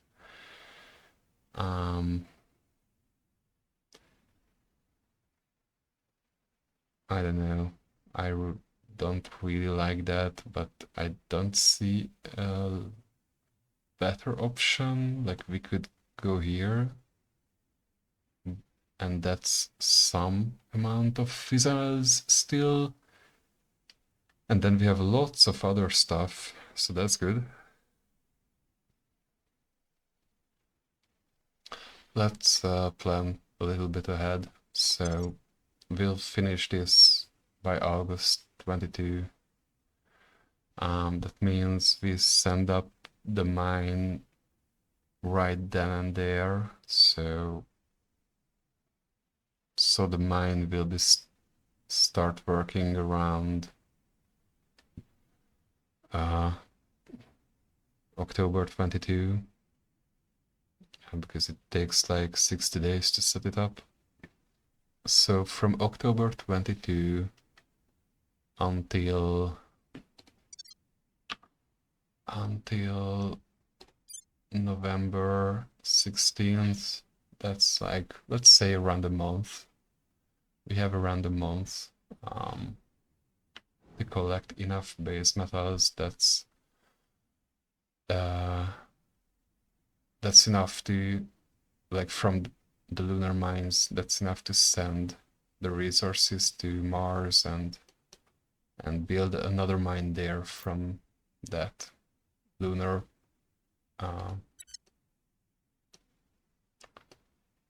income.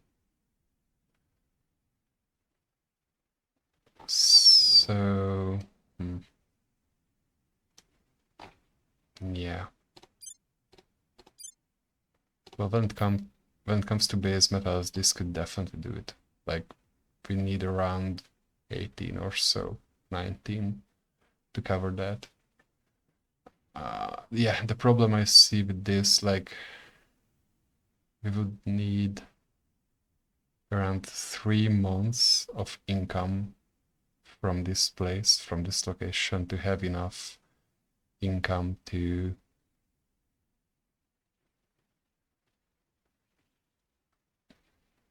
to send the mine to to Mars.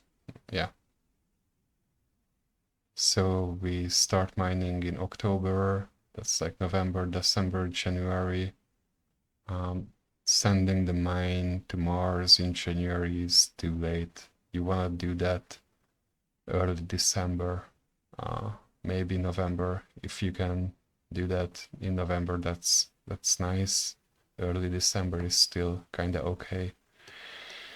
So yeah, it's just not enough base metals, even though the physics are nice. I think we'll have to do it with this.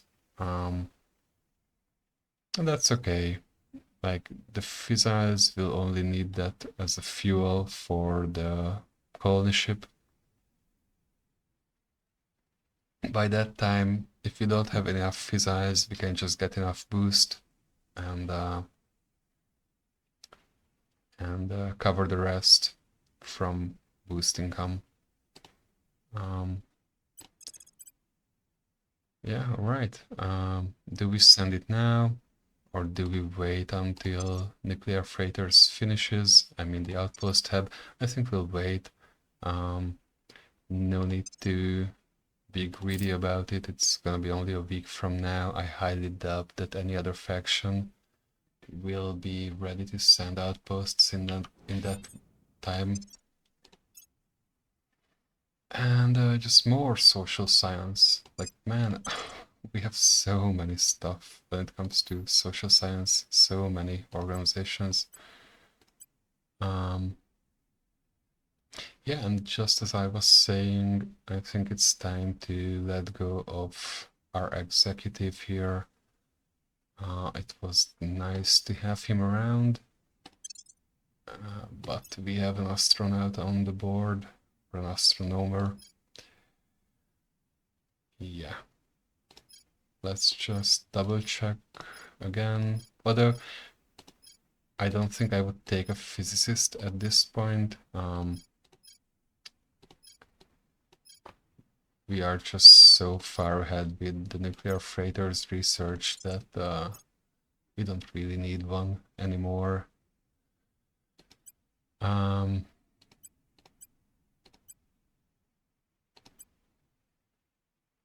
right, so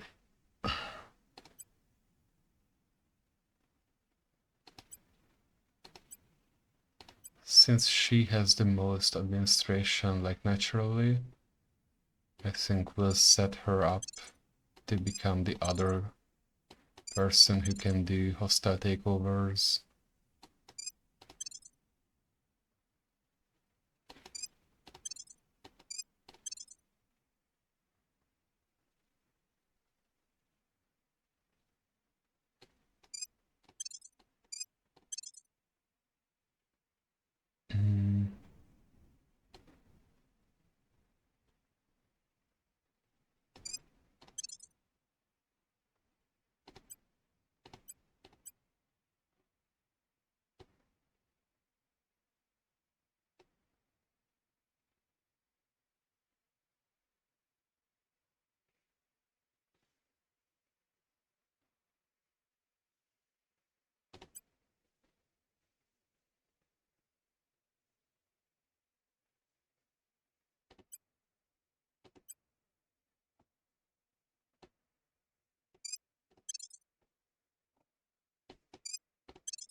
Okay, so let's look at the hostile takeovers, the options we have, and this is when it comes really handy to just have spies and counselors that you turned around, because you can just check what they have every time and just pick what you want to get from them.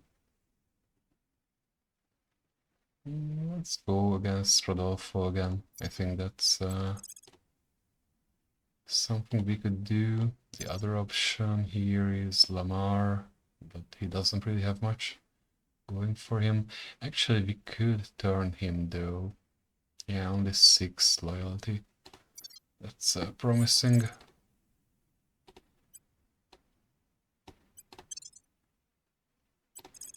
Yep. Definitely go for that.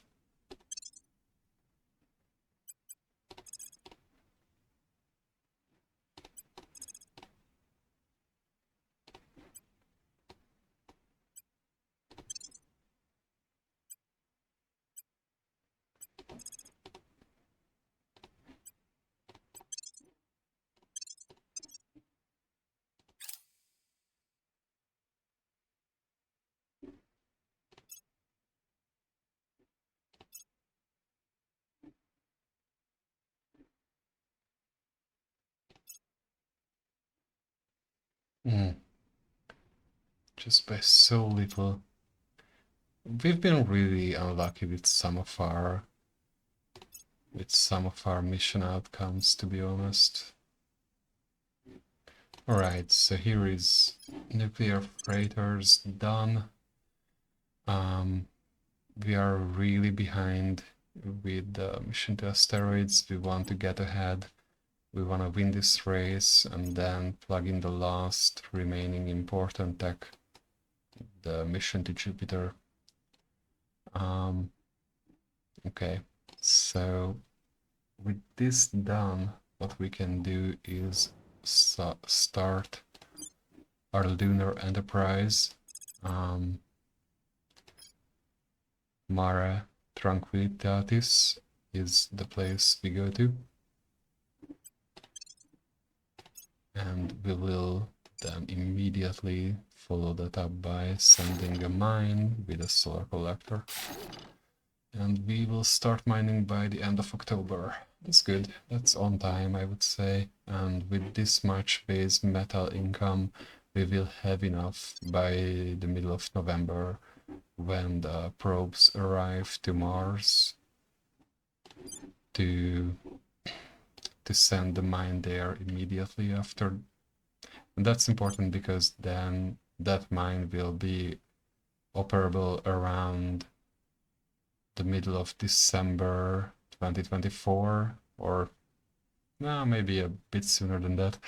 And that means once the colony ship arrives to Jupiter, the mining on Mars will be going for a few months already.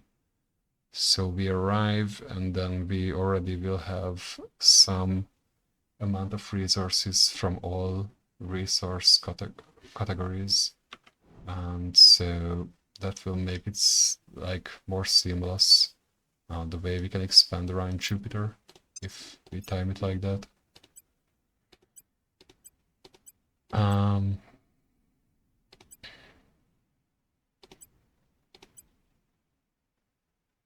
Right, I think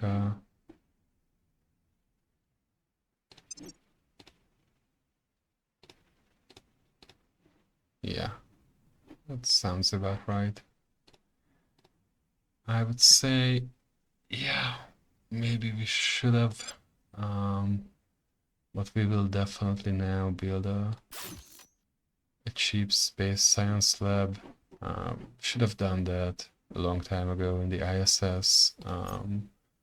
It's only a small research bonus, but it's still a research bonus, and we'll change that to be a space dock soon enough. But right now it's better to have that than leaving it open.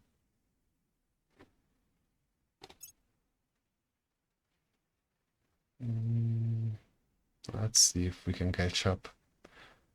I think we can. Yeah, we can, definitely. Alright, there we go. Good.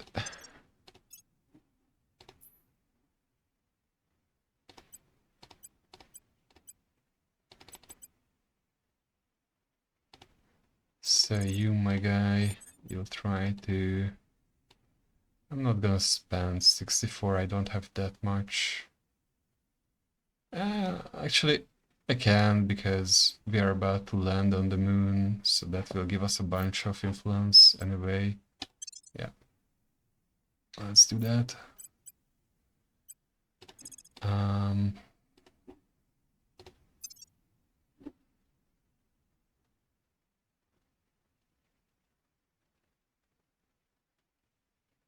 hmm.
Actually, landing on the moon will not only provide influence, it will also provide science. So we want to time it that way that that science income will go to somewhere we want it to go. And here is solid core fission reactor 2. We are doing these immediately. We actually have enough of a lead that I think we can afford to focus on this for a little bit.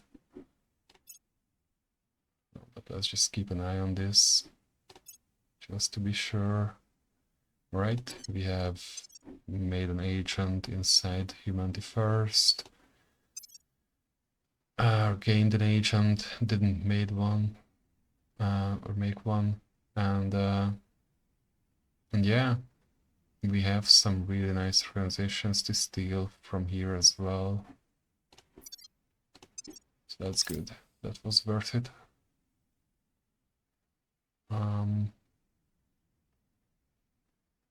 Yeah, let's take this first.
Okay, submission to asteroids is done, and we can now plug in mission to Jupiter.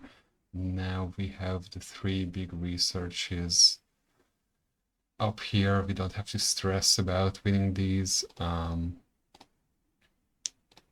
What we want to do now is to focus on industrialization of space. That will unlock more projects that we need to do. So finishing this as fast as we can would be nice, because it takes time for those projects to unlock. Mission to Jupiter just immediately unlocks the option to target Jupiter as a location we want to go to. And molten core fusion systems we can entirely ignore. It's just there so that the other factions can only finish Deep System Skywatch once they are done with this. And they will do that, they will finish this, they will plug in Deep System Skywatch. By that time, it doesn't bother us. So we can ignore this. And we want fission piles ready once we are sending stuffs to okay. I'll go for a cup of water, I think, because my mouth is getting real dry. So we want fission piles once we are sending stuff to Mars. Okay.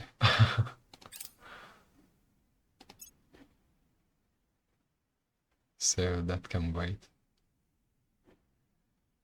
Let's look at the new counselors.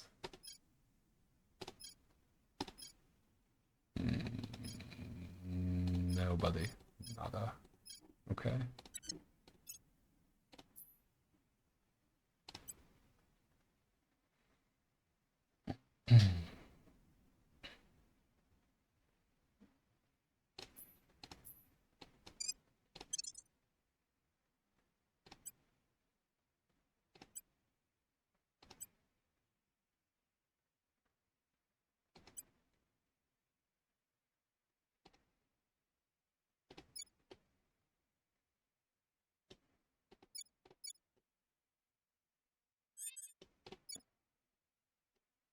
Hmm.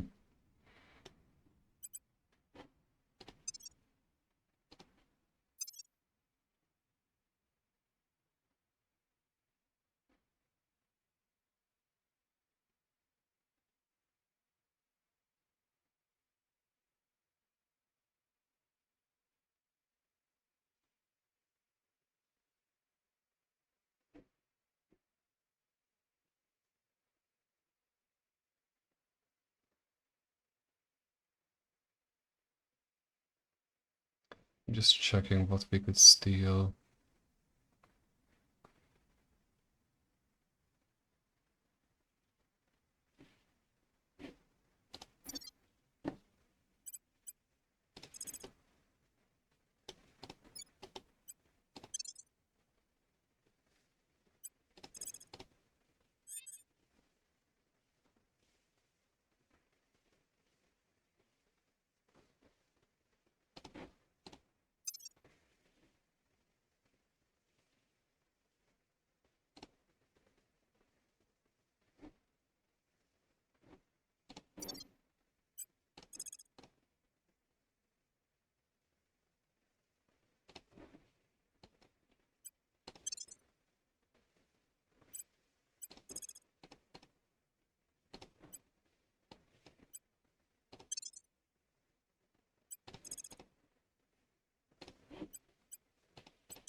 Alright, I'll go for that water.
Alright, yeah, let's go do this.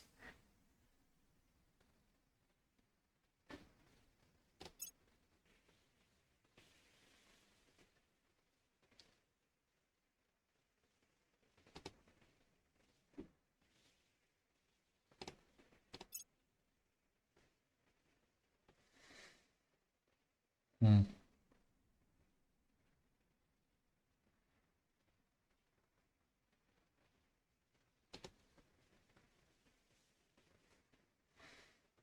Yeah, I would say at this point, stuff like ore, this organization that increases our mining output and is really good in that and also grants us boost, this is more important than increasing our admin stat lines, which we'll do as well, but if we do this first, then we can profit from it in the meantime while we do the other stuff. Alright. I don't think we'll help in this case. We don't have enough ops to do these sort of quick time events. And here we go. We have landed on the moon and established the first base there. It's great. We have some influence again.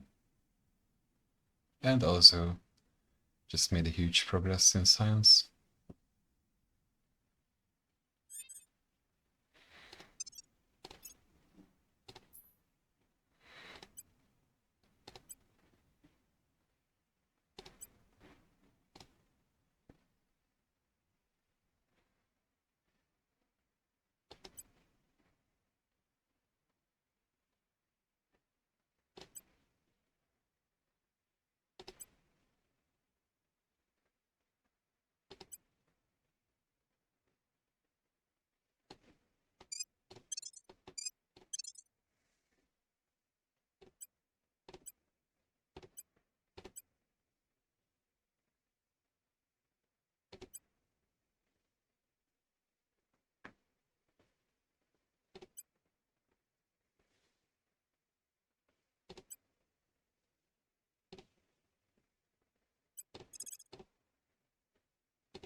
New astronaut. Like after finishing all the physics related stuff, of course, we get physicists and even good ones when it comes to their stat line. Like, why am I not surprised? But yeah, let's go on.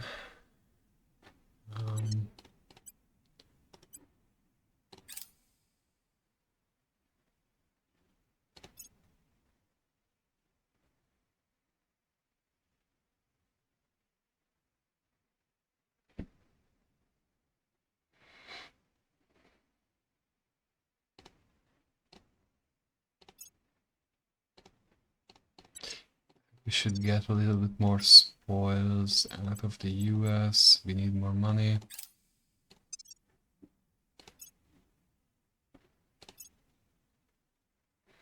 Here is solid core fission 3. We are not doing this. So if you look at the research line,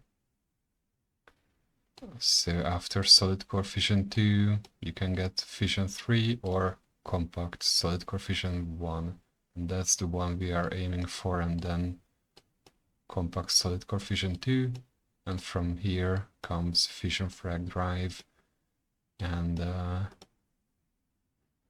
we also need advanced carbon manipulation for fission frag drives, so that's why this was necessary to be made at some point or to be researched. Yeah, so we'll leave this hanging, and hopefully the compact version unlocks soon enough as well.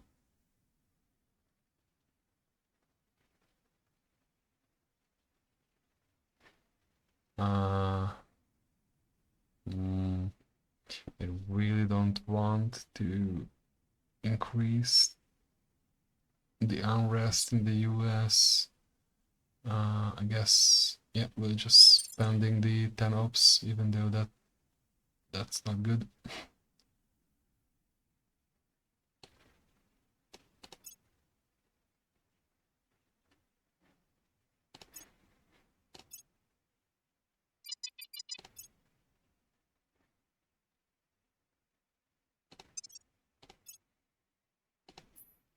Oh, that's a good one.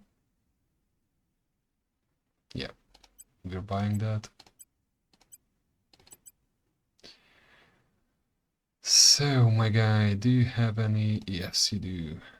Okay, we can unequip this. No, we cannot, not yet.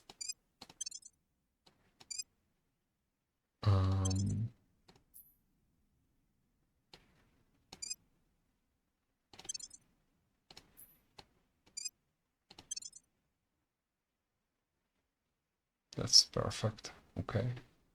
So we have exactly 25 admin with him. Oh, and here is this too. So that's just amazing. Yes. So we max that persuasion and administration with our diplomat. Great. We can also spend.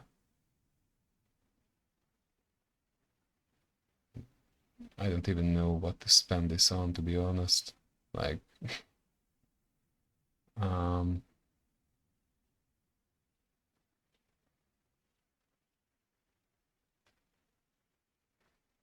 I think he's a keeper at this point with these stats. So we'll just remove insecure, so his loyalty is not constantly falling whenever we do some critical failures.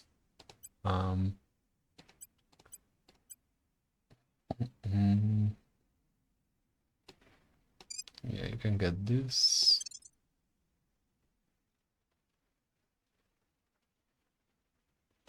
And this.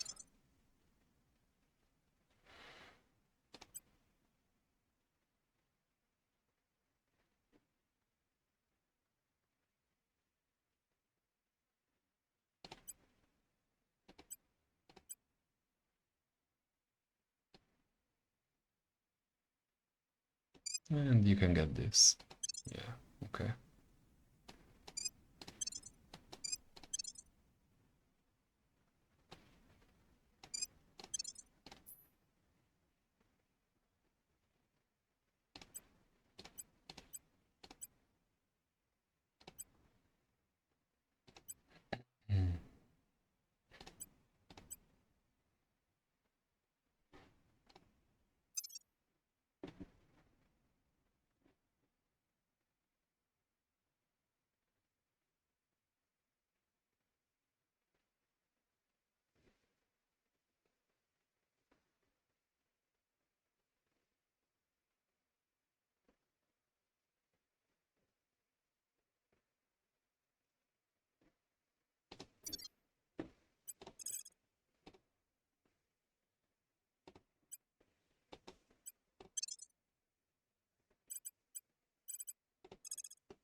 At this point, we have enough control point capacity to actually aim for China. So that would be good. That would be great. I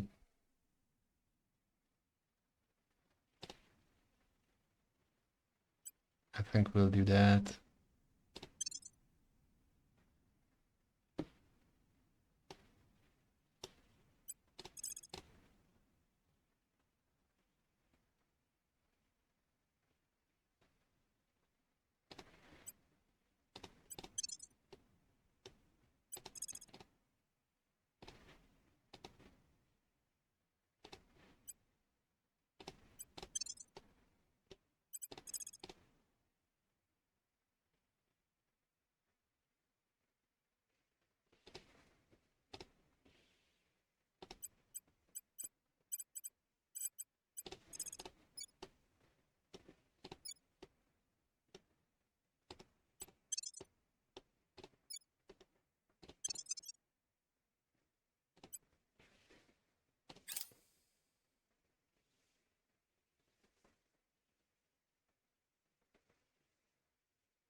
Okay, great. With China, we will go and focus on mission control.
Now we don't really have any more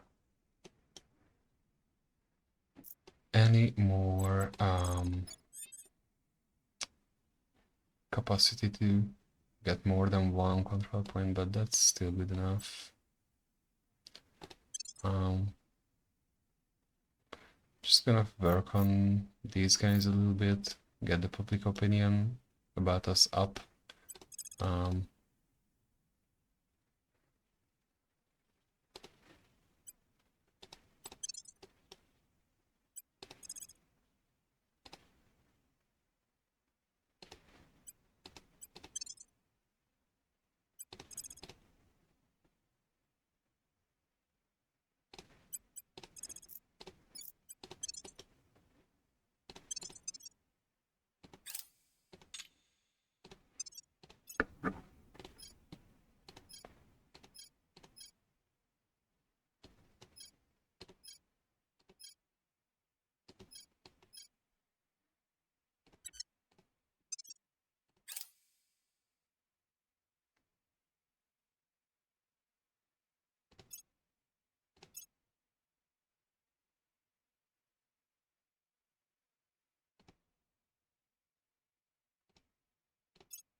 Okay, here is fusion pile.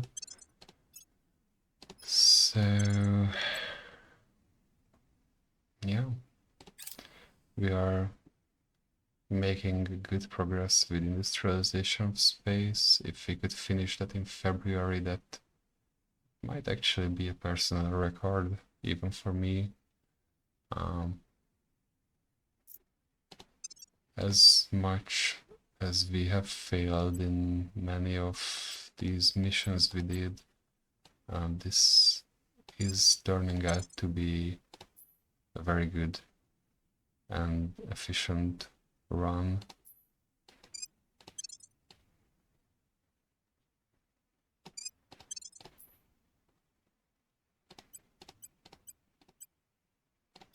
Okay, we can get the other astronomer to become a senior one. We'll try to do the same with the chemist soon enough.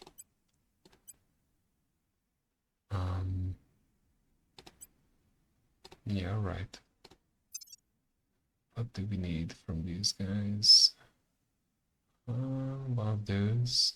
Yeah. This one as well.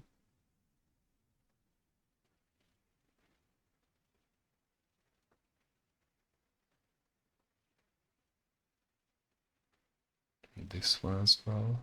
Okay.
Okay, here's Mars after the probes are finished scanning it. Alright, so what are we looking for when we are searching for a Mars or a Martian mine? Well, basically we want to complement our lunar mine.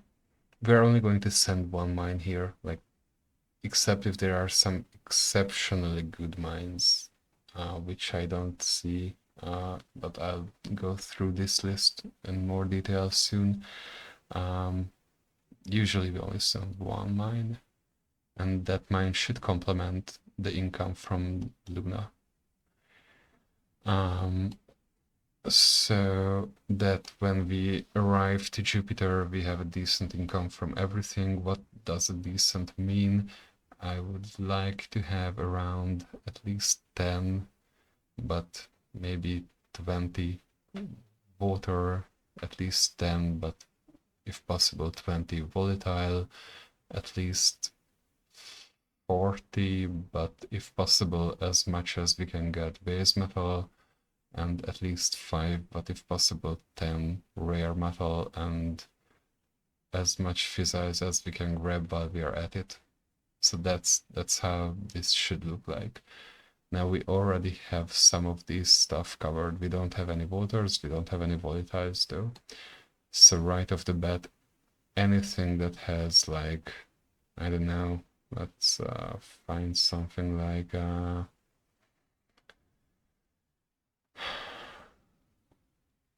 something like this. Ares Valles has minimal amounts of water, also not so much volatiles, even though the rest may be good. We're just not going to take it because we need water and volatiles from somewhere. Same with rare metals. A bunch of these places have no rare metal at all. Those places are like out of the question. We are not going to go there, even though the rest may be exceptional. The thing is, we'll find enough stuff around Jupiter, and this mine is here, like, the purpose of it is just to help us basically start up the Jupiter mines. Alright, so looking around, we see no... Well, yeah, there are actually some fizzles. So that's promising, not bad. Not too much, like only 7. But that's still, and around 6, but that's still substantial. When it comes to rare metals, again, just minuscule amounts here and there. This one next to the fissile income, this looks good. Here is a lot of rare metal income, that's also great. And again a lot here, and not much else anywhere else. Now, there are some rare cases when one of the mines will have hundreds of base metals in Mars, or I've seen a few times that. That's obviously like a place we would go for and settle, even if, like, even if we are not going to set up our first mine there, at least just call dibs on that with an outpost, because that doesn't cost anything other than boost. So if we would see something like that, then we would send at least an outpost there, even if we don't set up a first mine there. But it doesn't seem like we have anything like that here at all, and not just that, but most of the mines have very poor base metal income. this is maybe an exception with 51. Like, I guess 36 is not bad, but definitely not so great either. Yeah. So not too much to look at those. And nothing crazy when it comes to volatiles either. This is a pretty poor, this poor Mars. Not offering too much, but we don't need too much, luckily, from it, so it will do.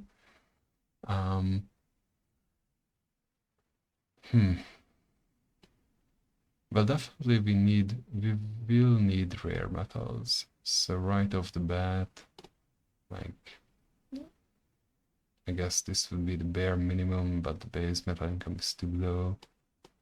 This would be possibly okay, but I don't find the water income good, and no fissiles either. This is the same but worse, except more base metals.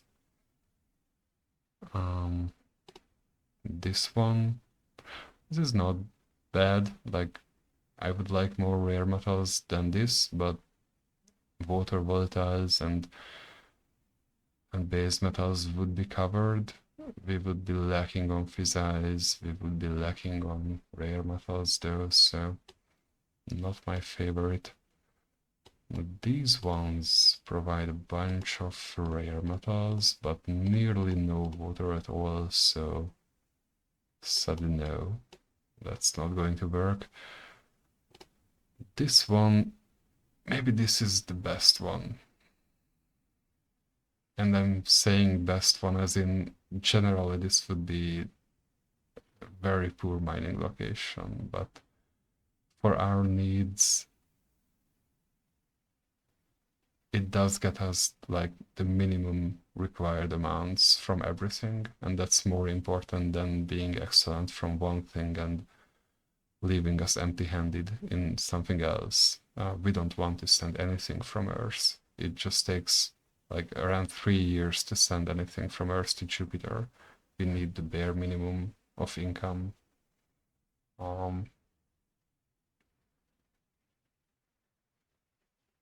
Yeah.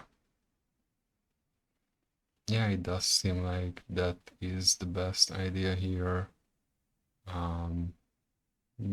I like the idea of having a little bit more fissiles, and I like the idea of more rare metals. And with the 26 base metal income, this extra 18 will get us close to around 45. I would say that's decent, close to 50. Water and volatiles, well, it's not good. I'm not gonna pretend that it is, but it's workable. And as you can see, we have already collected enough base metals here to be able to send the outpost mining complex right away. And we can just send the fission pile as well. Great. So now the outpost score will be up in October the 14th and November the 14th or 30th we'll start mining on the Mars. So if we arrive around the end of December 2024, we will already have more than a month of income from Mars if we arrive then to Jupiter. So that's good. I'm happy about that. That seems promising. And so with this done, basically what we need is to just collect some more base metal and fissiles for the colony ship, because like the hull will obviously and the radiators will obviously consume a lot of base metals, and the fuel is fissile based. So those are the most important parts. The rest we can boost up. We'll definitely have more than enough base metals, I'm not doubting that. Fissiles we might have to boost partly, but we'll see. Basically we are done with the mining part of this whole run, and we can now focus on the stressful part, because from here on out things like kind of get out of control, because I cannot really influence when the right technologies, like the compact solid core, or what's that? Yeah, the compact solid core fission reactor, when that will appear, for example, that would be the next thing that should appear soon, hopefully. But I just cannot do much about that other than maybe saving and reloading a bunch of times, because it's just chance based. But like, maybe you just have to talk about it and then it will appear. I guess that works too. Great. So yeah, let's switch to that.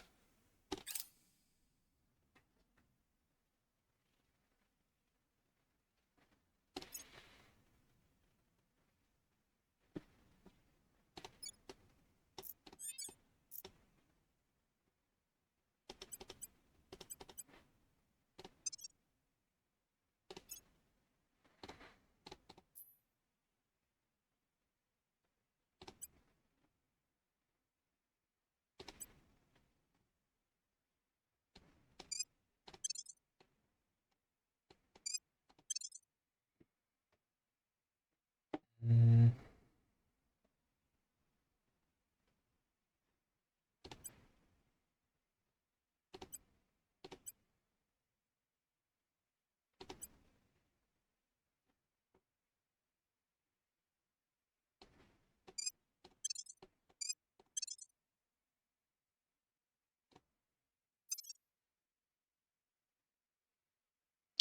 Okay, so looking through these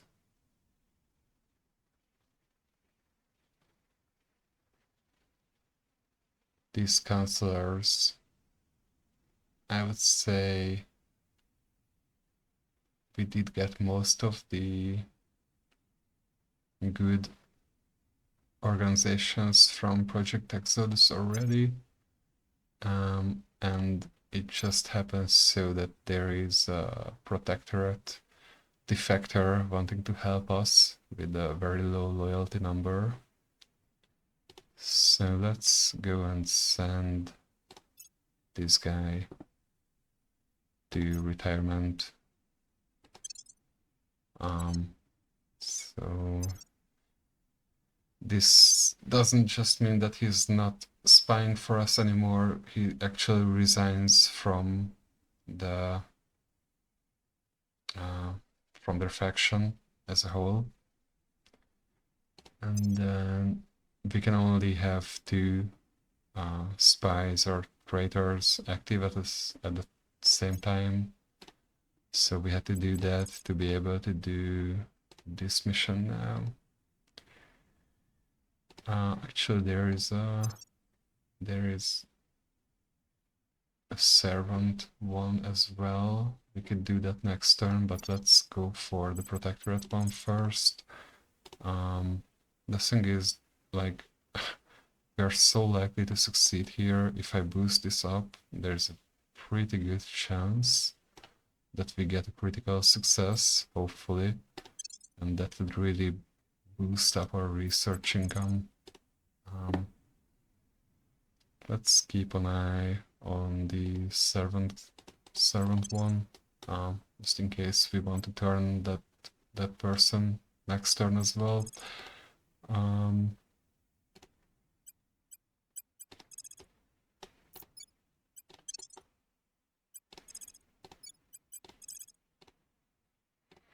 And there was something I wanted from here still. Yeah, this guy had it.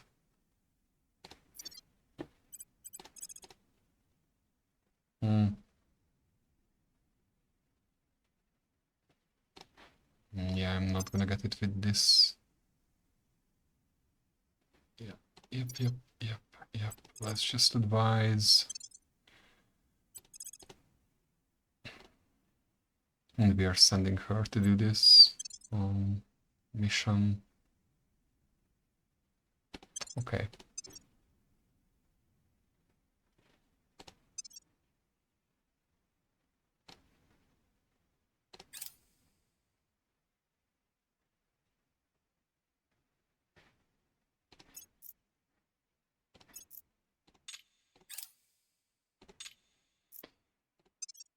So I don't want the research that comes from hitting a critical success on the turn canceller mission to go to waste, like in case we do get a month worth of research from that counselor or from that mission, and I only have this as a priority, it will finish it, but the rest will go to waste. So I would rather just have this focused right now.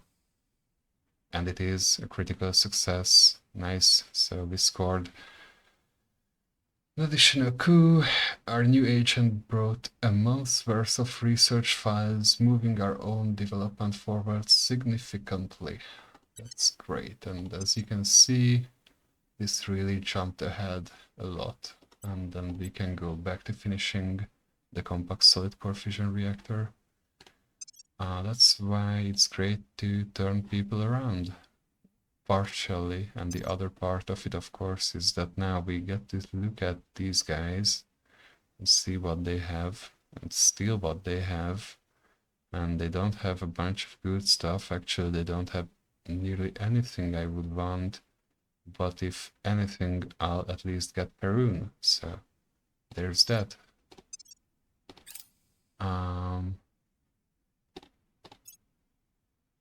Okay, we are ready with this. It's good. Let's get back to industrialization.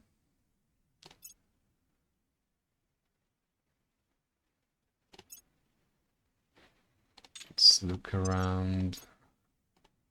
Maybe we have new... Yeah, we have doctor.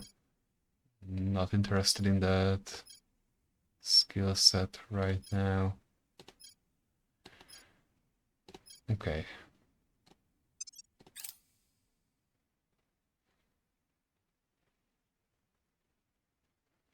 Well, that was fast and lucky. So here is compact solid core fission reactor 2. If you look at the tech tree, you'll notice this is what unlocks fission frag drive. We have approximately a 50% chance to unlock it. So because of that, before we finish this, we'll make a save. If we don't unlock fission frag drive, we can reload that save until we unlock it eventually. Now fission frag drive will require 1.6 gigawatts of energy, well, each of the drives, and we are trying to equip 6 of them on a single ship, so that's around 9 gigawatts or so. But you'll notice that this reactor only supports 5 gigawatts of power, so we'll need this one, the compact solid core fission reactor 3, with 12 gigawatts of output to actually be able to equip all the frag drives into our ship. This is guaranteed to unlock, but it may take time. It may take only 2 days, as this one did, and it may take like a few months as well, as this one did before. Yeah, so these are like the end goals we are kind of trying to reach here, and we're getting there. We're getting there in a pretty good pace.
Yes, there's one more organization that we want from humanity first.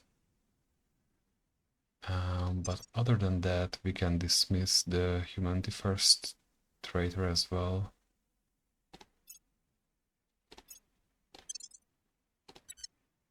Because now with that done, we can actually go for the servant traitor, and hopefully, I mean, if we really get lucky, we can get maybe a second critical success, and that would be like a lot of research again.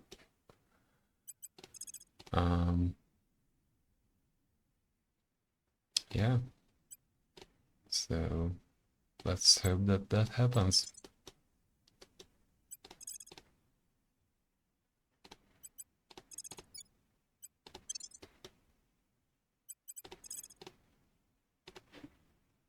And when it comes to Protectorate, I mean, yeah, they really don't have much going on for them. Um,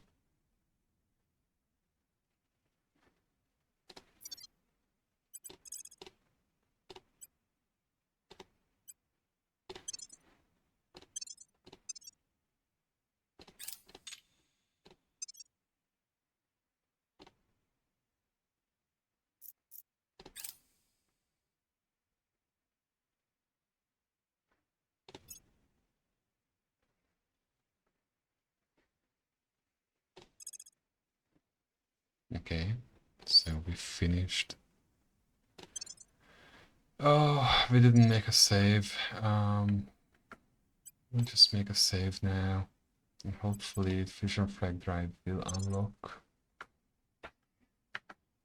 Alright.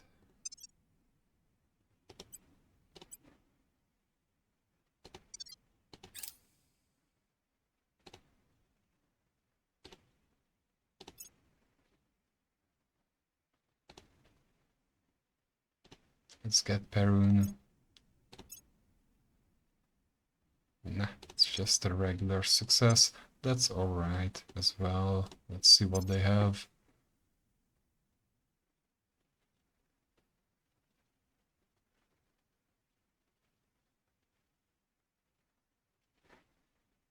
Not much again.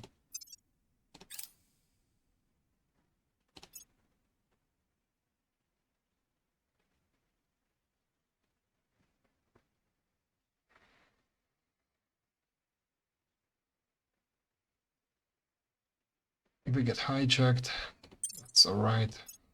I don't mind it. We have enough boost.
we are very much in time to get the last compact solid core engine that we need. The only thing I'm worried about now is the fission frag drive. So that's like a 50-50, and hopefully it will appear soon enough.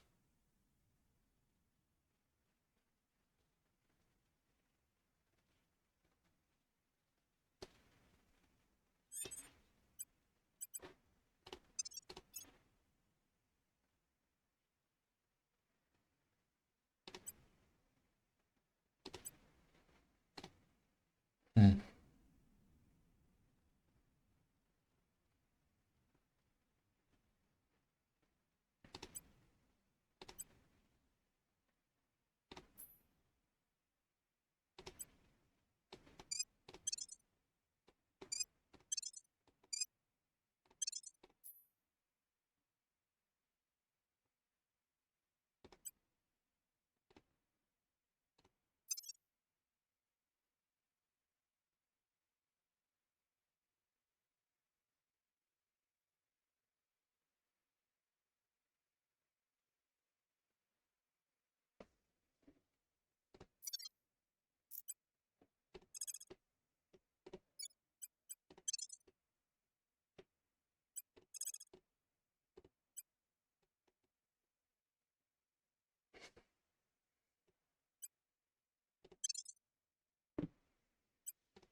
Okay, so here we have compact solid core 3. It's amazing. Now we only need the fission frag drive. Come on. It would be so nice if I didn't have to like reload this. Like, look at this, it's only January and we are done with industrialization. That's like, I don't know, that's amazing. That is just amazing.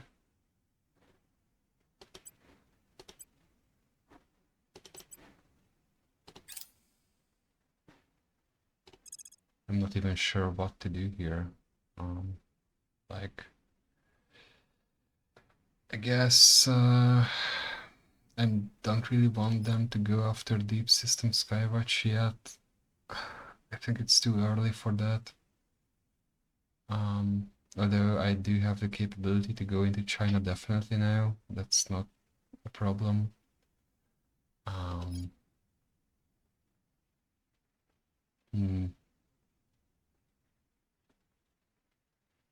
think I'll just plug in Ad Astra for the moment and forget about it.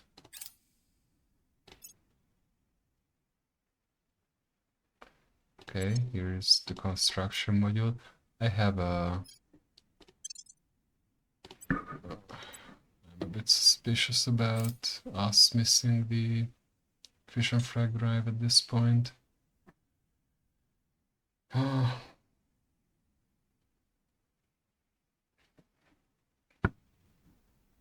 But I keep going and we'll see. Hopefully it just arrives a bit later than everything else.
So here what we are doing is we really want to finish the construction module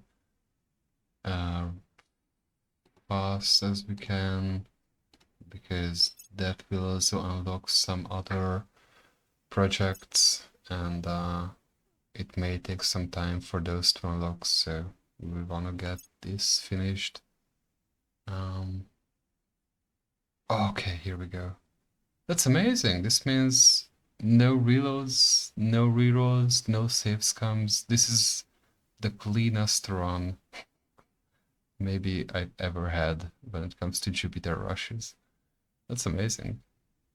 I'm glad I actually recorded this bit, because like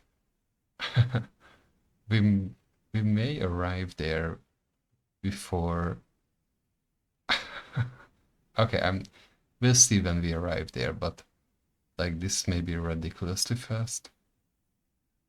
All right, we are still going to focus on construction module, like fission frag drive and the reactor and the space dock and all this stuff. They don't unlock anything else now that we would need, so just unlock the stuff that will unlock other stuff, or finish the stuff that will unlock other stuff first, and then we move on. Here, let's go and do, I would say, yeah, let's start researching this one as well.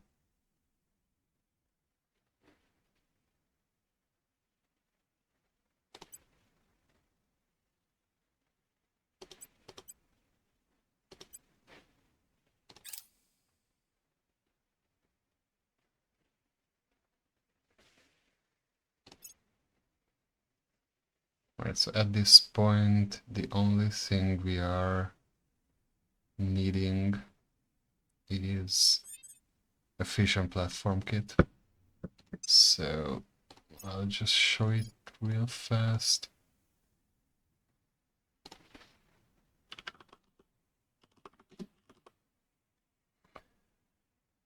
Here it is. So for fission platform kit, we need the construction module basically, and the fission pile, and it just enables us to have a module on a ship that will create a station, and that's gonna be our station around Jupiter from where we start expanding.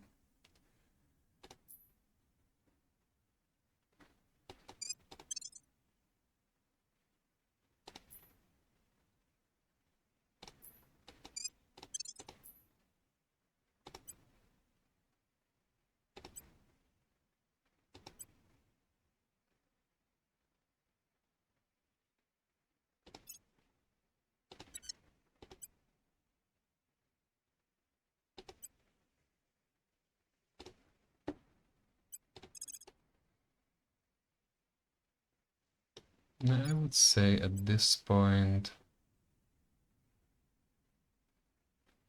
we don't really need more money from the US. We might as well finish spoiling the country. It's getting the inequality really high. We would want to fix that later on by pushing welfare after we have enough mission control.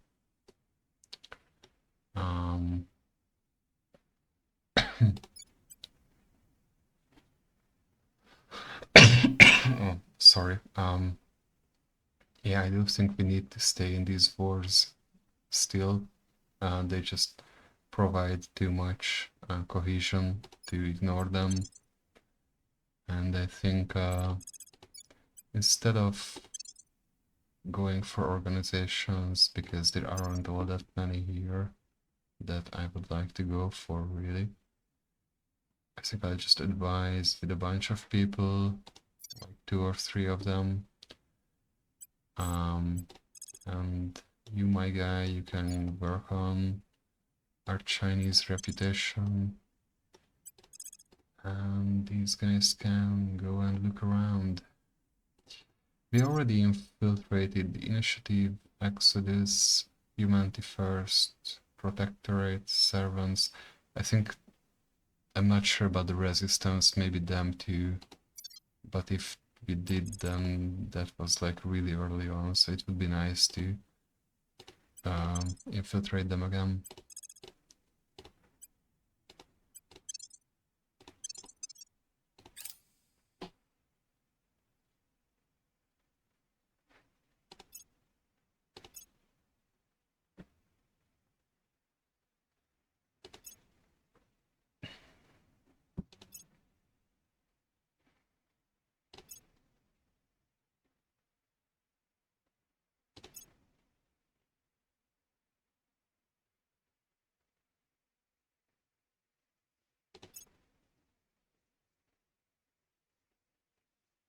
Hmm.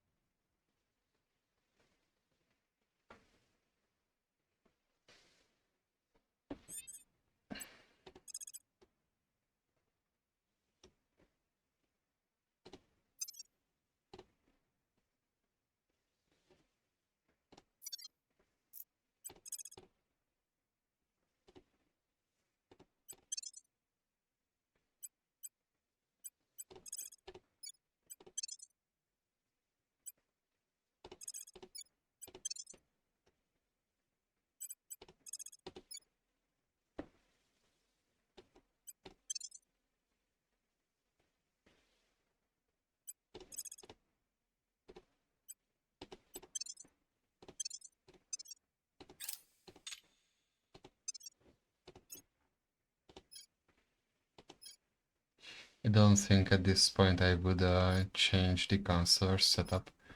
At least not until we need someone with like really different skill sets.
Alright, so yeah, I think it's time to start building as ridiculously soon it is. Start building the space dock. Yep.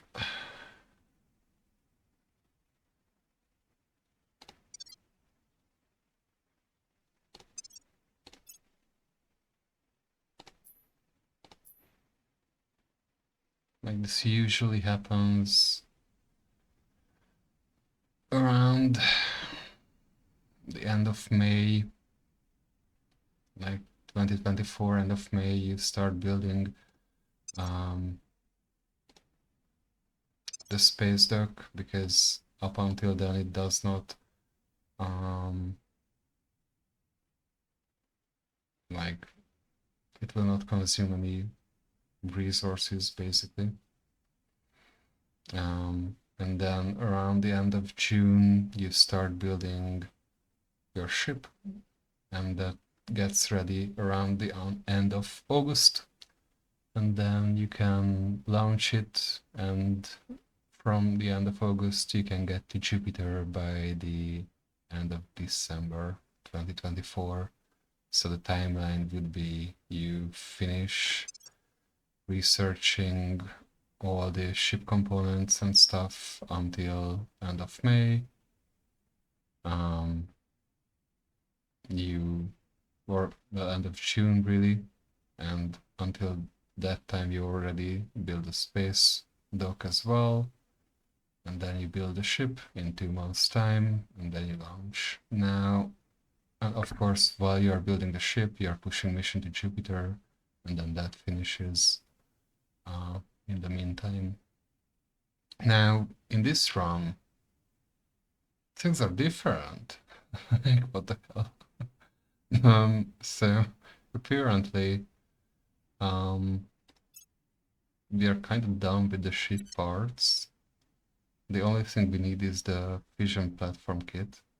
Like, hopefully we get that. If we don't get that in time, then that's like infuriating. Like sooner or later we will get it and we have time, which is kind of strange to be honest, but here we are. And if we push this, then we can finish mission to Jupiter pretty fast as well. So, yeah, no. Seems to me that we'll be arriving to Jupiter before we hit December.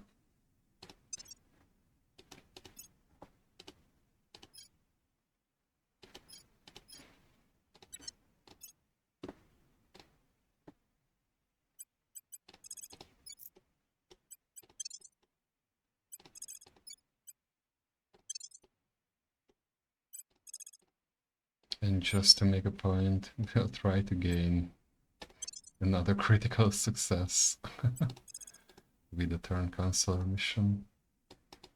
That would really speed stuff up.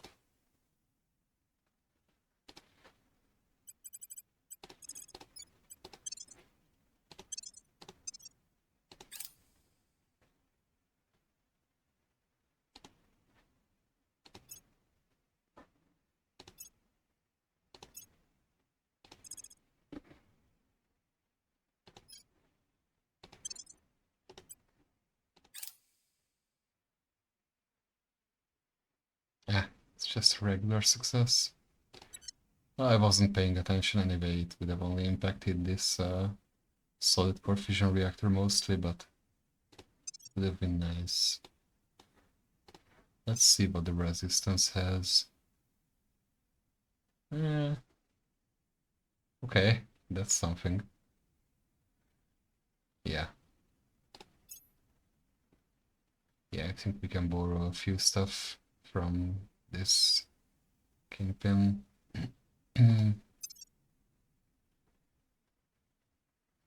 Okay. It's a lot of admin related organization.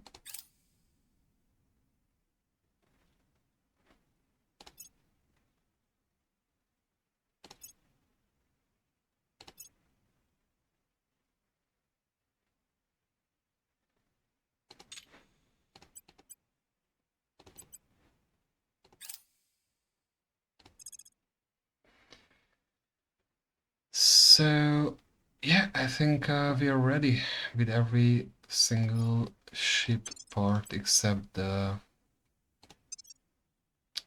fission platform kit. If I would have noticed that sooner, we could already have the space dock ready and we could start building the ship right now. Well, we definitely don't have enough fizzles, but the funny thing is, we can load the fizzles into the ship later as a propellant. We don't have to immediately load it, and it takes no time, so it wouldn't have been a problem. And I think we have enough boost to start building the hull of the ship. And we could refit the fission platform kit after the ship is built. It takes around 3 days. So yeah, actually I should have paid a bit more attention, and then we could be building the ship already. but that's okay.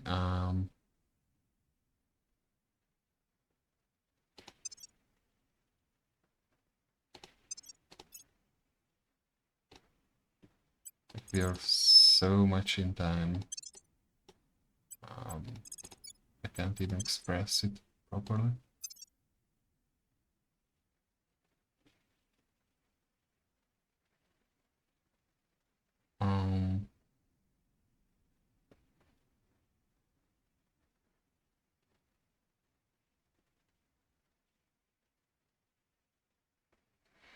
Yeah, so we have the option to turn the Project Exodus dude again, and they have a really low loyalty number, so bye-bye.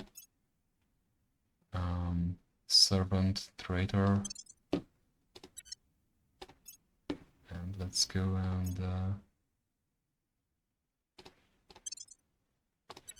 and grab another person for us. Yeah, I'll spend a lot on that. And let's look at this one. Yeah, they have a pretty good security stat, so we are not going to detain them, that's for sure.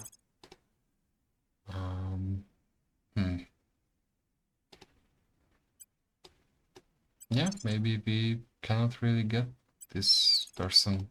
I mean, I'm not sure what I should do about them.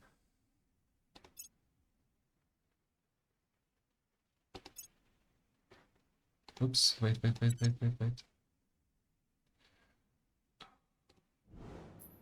Not that. Here we go.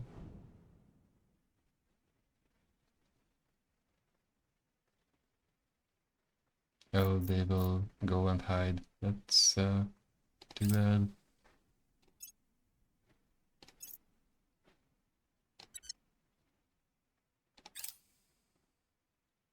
Lucky strike. That's great. Get even more base metals from the moon. Yeah, it would have been so nice to just turn that counselor and gain a bunch of research out of it.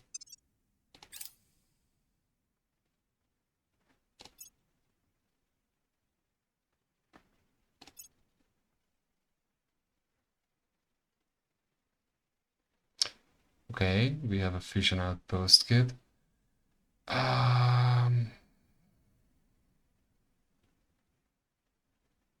Not bad. I'm just thinking if we can pull this off with a fusion outpost kit instead of a fusion platform kit. I think no, we cannot, but we'll need this later.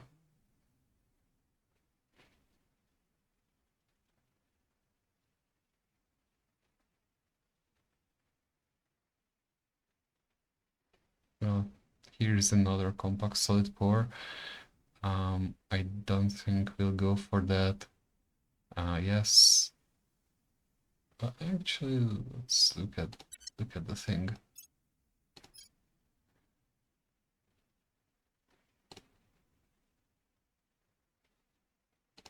So this is 3 tons per gigawatt, and this one is 4 tons per gigawatt.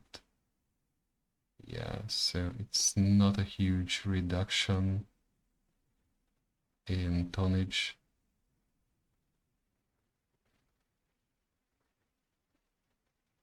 Yeah, I don't see a reason, like a really good reason to do that. And it costs too much research to get into it at this point, I think. Solar platform kit, okay. It's not the one we need. Alright, but at least the space station or spaceport is now up.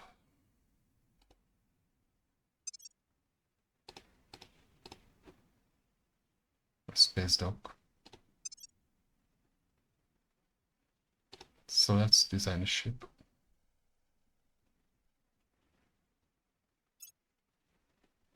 So we'll be building a gunship. This is the one that is that can get built in 60 days instead of the other ones that take 90 days. For armor, it doesn't really matter what we choose. We are not going to equip any armor. We are not going to equip any weapons either. Now, here in the utility slot is where we would equip the fusion platform kit, which we don't have yet, so we'll leave it open and then we can refit it later on once the ship is ready. Just use a regular aluminum fin radiator and some lithium-ion batteries. We'll use the compact solid core fission reactor 3 with the fission frag drive, 6 of those. Now we need to have some propellant in the tank, at least one, that mostly exhausts all the fission we already collected from the moon, or fizzles. So yeah,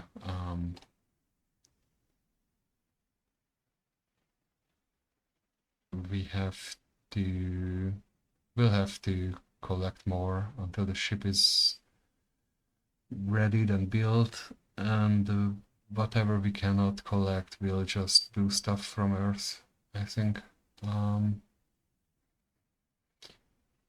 Okay, it will cost some waters and volatiles, of course, but we already have more than enough base metals and enough rare metals, and for just one propellant tank, we have enough missiles. So let's save this and start building it. And of course, we'll have to enable boosting from Earth, and that's done. So 60 days from now, middle of June, we will already have built our ship.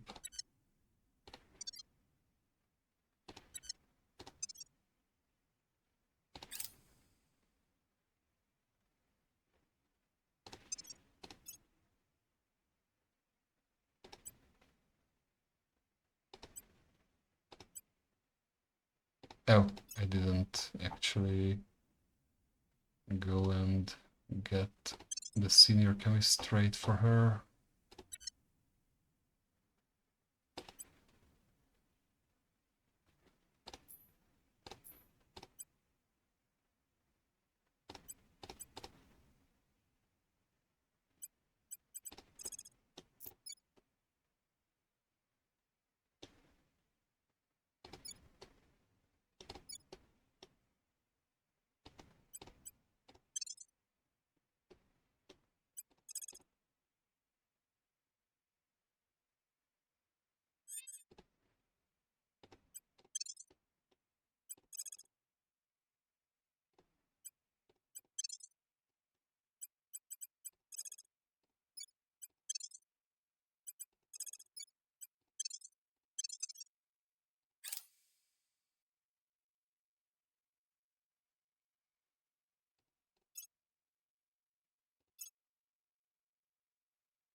Okay, the solar outpost kit is already here as well.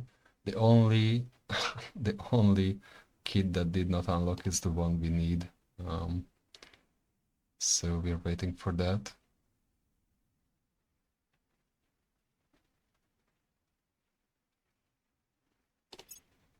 Come on.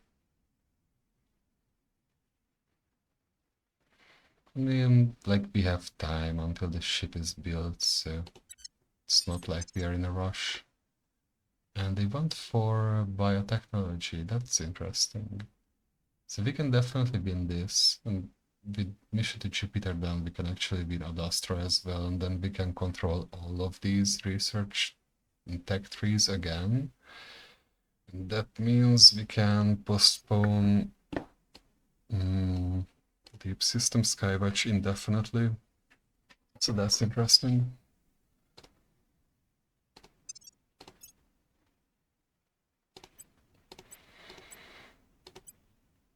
I mean, if we want to, like, there is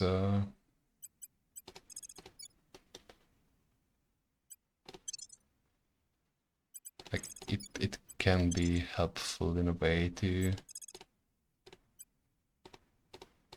have half of our control points cracked down, because then we can really expand into China. But I don't know, like, it's not like anyone else is going to get ahead of us with this many support in the country. And the problem with the US control points being cracked down is that alien agents will have a field day there, and they will replace our people, and these will become servant control points, regardless of what the servant leaders can do or not. So yeah, that is maybe something we want to avoid for a certain time at least.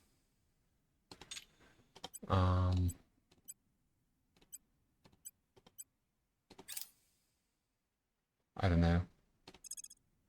This never happened with me, so you know, I'm actually not sure what to do here.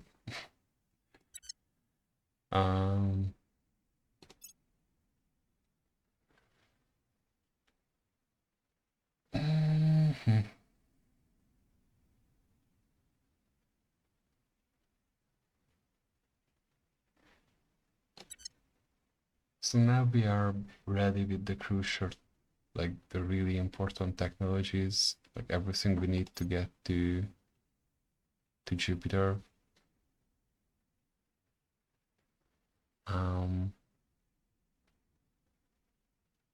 I would say let's start going for independence movements that will grant us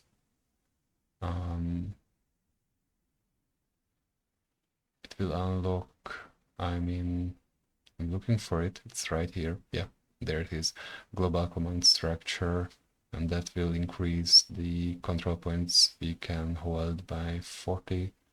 And then if we go and do advanced neural networks, that will unlock transnational coordination, which costs a lot, but that will also increase our control point capacity by 40. So by doing those two, we can basically afford 2 more Chinese control points. That would be neat. And I would do those rather sooner than later. So that would mean arrival sociology and arrival domestic politics.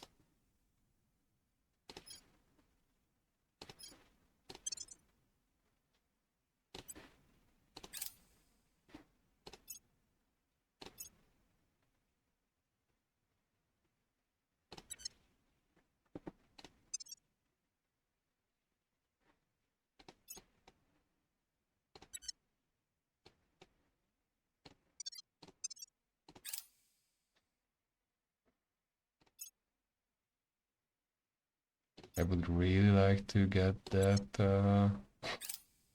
that one piece of kit I need. Come on, game, don't do this with me. The ship is still building for a month or so, so we have that much time.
Actually, I will try my chance against Domini Pirmano,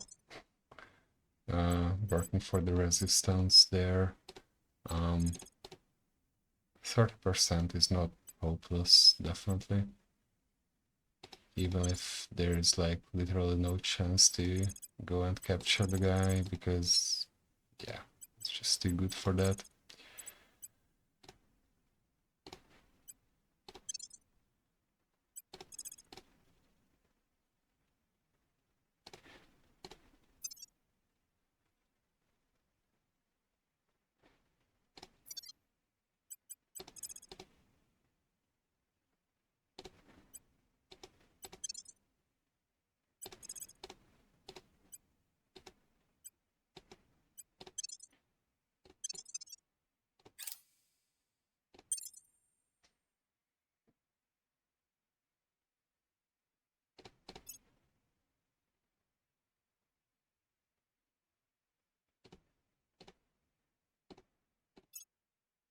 Okay, here it is.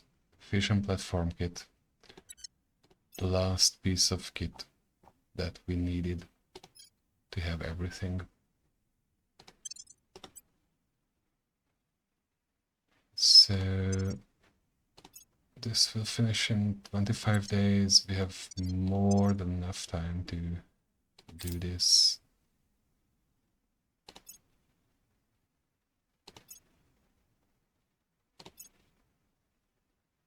Okay, we actually get to steal an organization from him. That's good.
So around 20 days, 17 days until launch, which is amazing for several reasons. Because it may just be so that we'll be launching on my real life birthday, which is like, well, that's strange, let's just say that.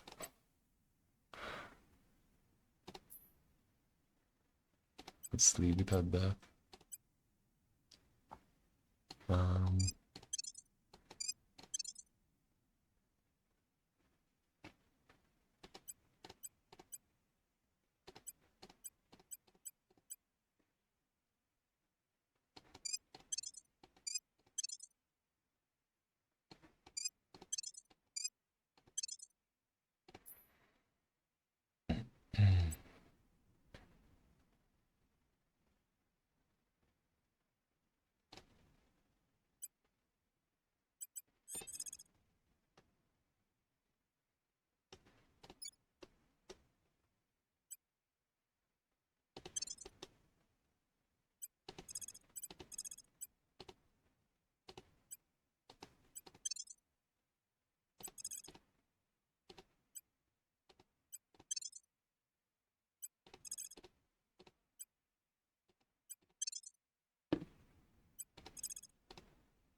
Okay, here is the first human-made ship. Let's modify it a little bit. So we go here, upgrade this thing, and yeah, let's equip the fission platform kit. Let's actually look at the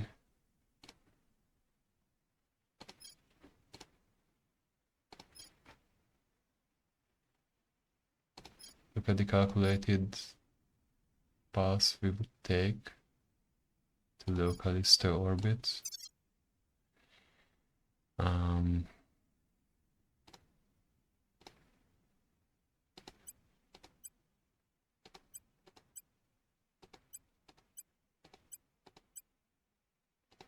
So here you can see how many weeks it would take to make the journey, and we really kind of just want to optimize it.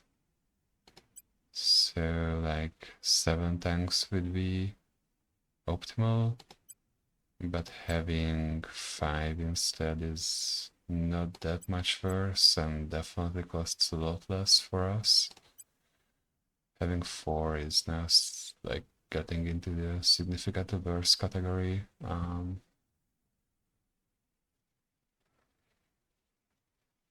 wondering, is it just going to still arrive in December? Maybe. Like maybe it will take the same route. It will just loiter a lot more around Earth, and then I don't know. We'll see. Let's go and use. Let's see if we can actually pay for this at all in boosts or not. So let's save the design. Refit, 3 days. Alright, we actually only need just a little bit of cash. It costs a lot to boost this many stuff up. Yeah, well, our fissile mine is definitely something that was found lacking.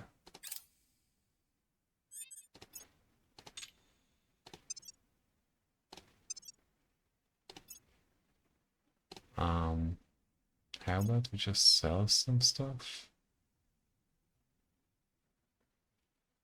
I don't know, send a bit of this.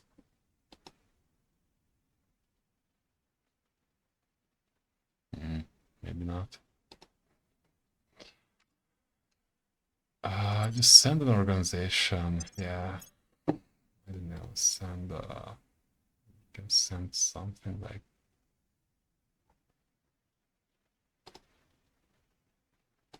this. Yeah, it's more than enough.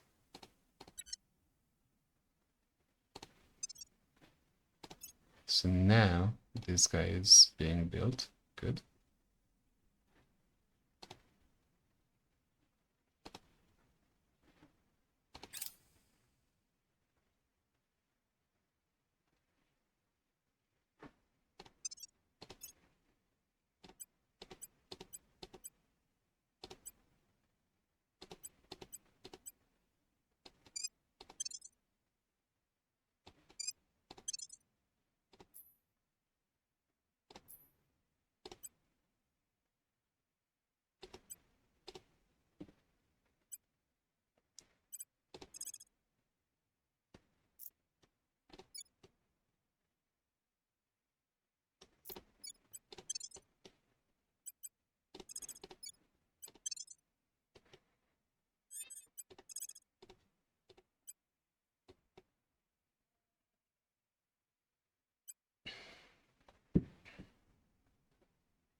Oh well, it is one day past my birthday, so we'll have to roll with that, I guess.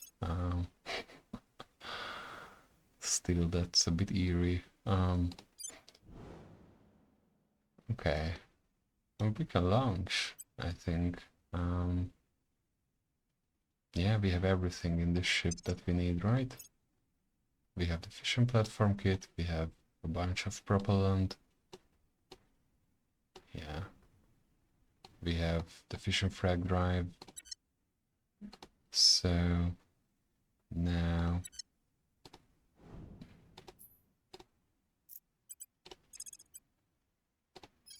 let's see how much time it would take. Alright. Yeah, that's definitely a new record, I think. Well, a new personal record for me at least, but never seen anyone get to Jupiter before December, so wow, okay. Yeah, so where you would go? Well, usually you would never go to Io or Europa because you have to use a bunch of shielding to protect you from the radiation there. Ganymede is kind of the same. Also, they don't really have a lot of um, mm, mining locations. Ganymede and Callisto has a lot more, and they are more varied as well, like what they can offer. Ganymede still needs a bit of shielding from radiation, so Callisto would be the best choice. The problem is usually that the aliens will also favor to go to Callisto, so it's more likely that, well, they are not going to attack you right away, so that's not a problem. The problem is that they will call dibs on the best mining sites if they get there faster, and they can get there pretty fast. Like sometimes they get there in 2024 December, and usually they are there in January and so and so. There are some cases when they only arrive around May of 2025, so then you are lucky. In our case, like if the aliens arrive there faster than us, then like I eat my head. That's Yeah, I don't think that will happen. So yeah, sure. Let's launch. Here we go. Callisto, here we come. And so yeah, that's all we needed to do to get the Jupiter rush done. At least the part that's leading us up to the launch.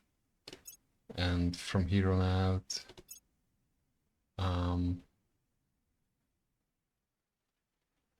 we don't have much to do, to be honest.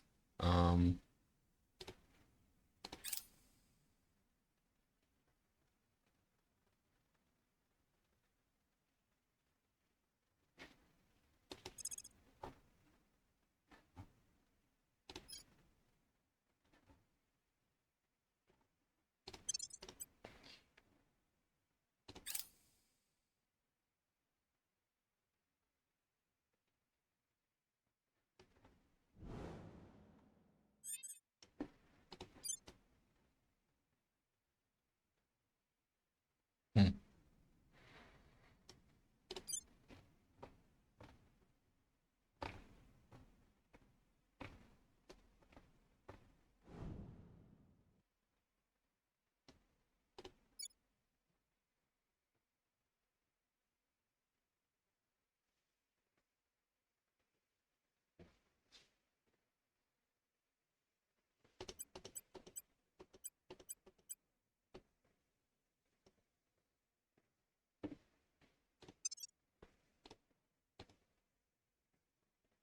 Look at that. That's also kind of perfect. Like,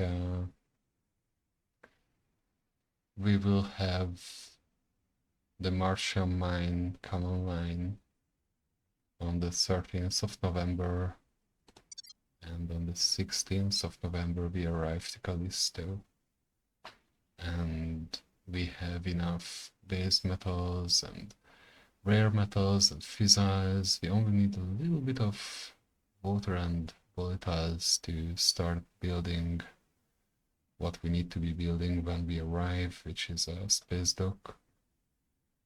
So I don't know, like this is just coming together like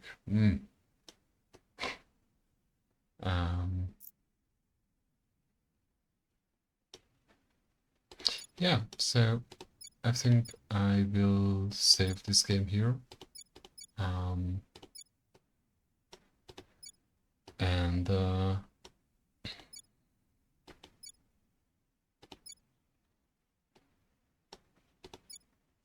should I get until play until we arrive? I mean,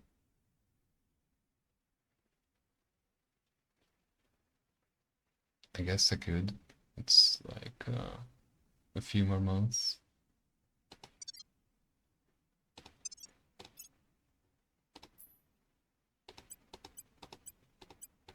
But to be honest, I'm not going to take this seriously from here on out. I'll make a save, because up until this point it was like I was paying a lot of attention. But from here on out, I just want to showcase what you can do. And also I'm just interested in what sort of locations there are on Callisto, and where and when the aliens will arrive. So we're just not going to assign assignments. We will do the same, basically, just collecting organizations, building outer counselors, that sort of stuff. You're pretty familiar with it if you watch this thing until now.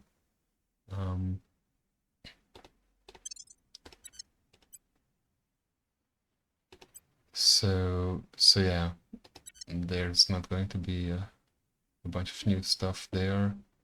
What I would actually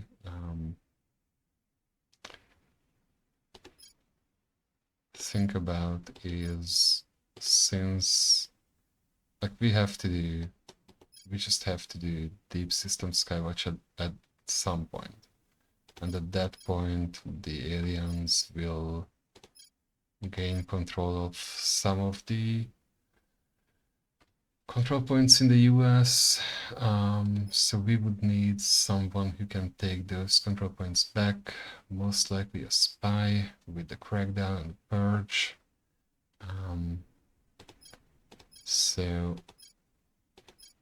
if I would play this out seriously, what I would do is keep this senior physicist, soon to be chief, same here with the astronomer, keep the diplomat, of course, with the high persuasion, keep the chemist, who is also a striver, and let go of this one, this other astronomer, just so that in their place we can actually go and recruit a spy. And then we would go around and steal a bunch of organizations that boost investigation and espionage, and then we would have a good spy. And then that guy could take back the US control points. I wouldn't say without any challenge, but eventually we would succeed.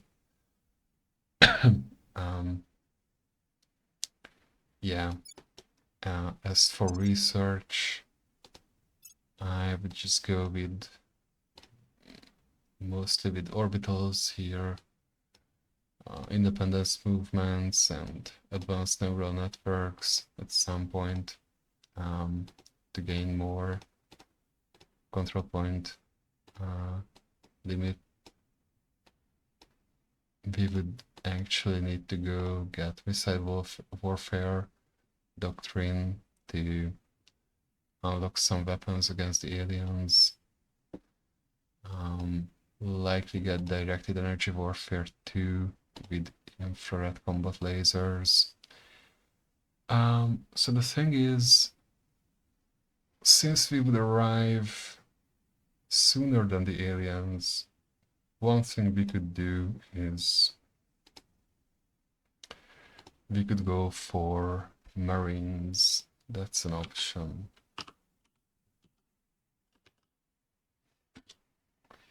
Just a regular Marine.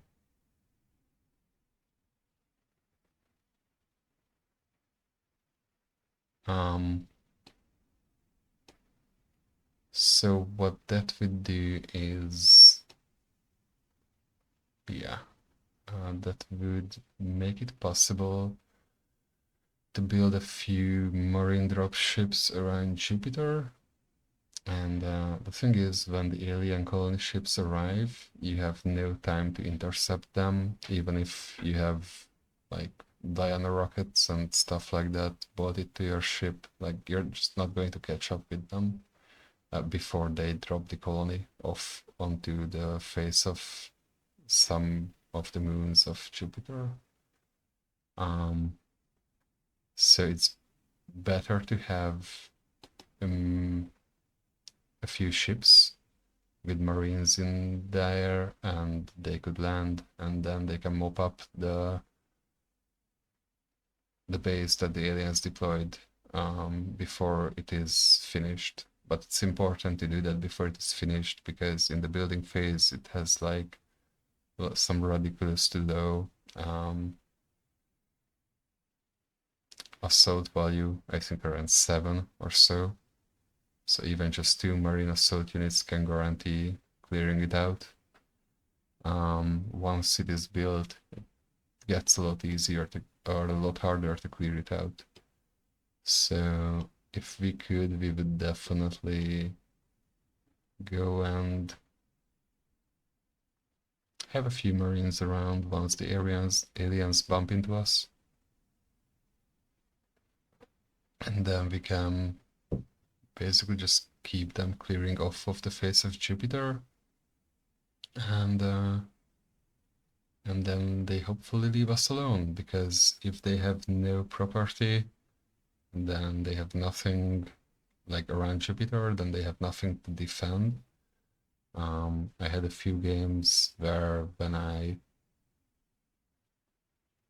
cleared out the last remains of alien bases and stations from around Jupiter, they just started like leaving us alone there. They stopped bothering. I guess like they had no more bases there, so they just went elsewhere to the asteroid belt and other places.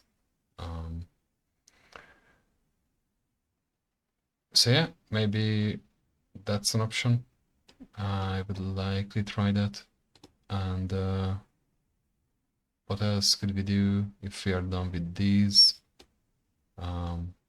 Then another step would be to go for directed space research, which is a whole lot longer to get to, and also settlement hubs.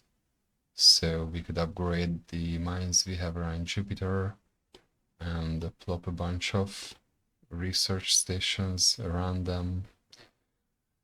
And yeah, that would really propel our research output. And from there on, you can really just do whatever you want. You basically have the infinite resources of the moons of Jupiter, and but let's just say it's really hard to not win from that point on. I'm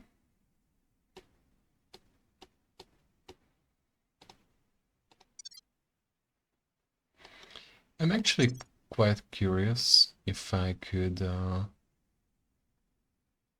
have a few marine ships ready by the time the aliens arrive. So let's try to play it out until then, yeah. It's not going to complicate this too much, but we'll make a save here. Hmm.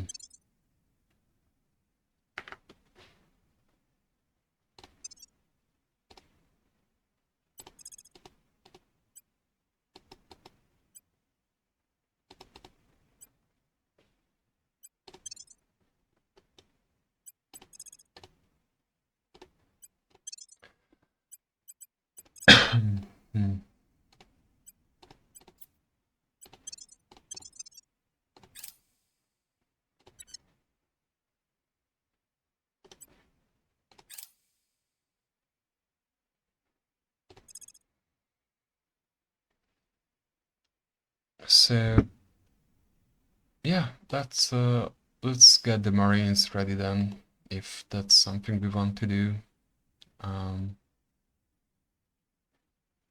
All right.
I'm basically just going to advise with most of the guys and try to turn some counselors around to maybe get some research out of that, but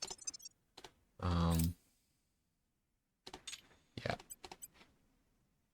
that's all we do now at the moment.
Oh, so we have an IMF ready to be picked up.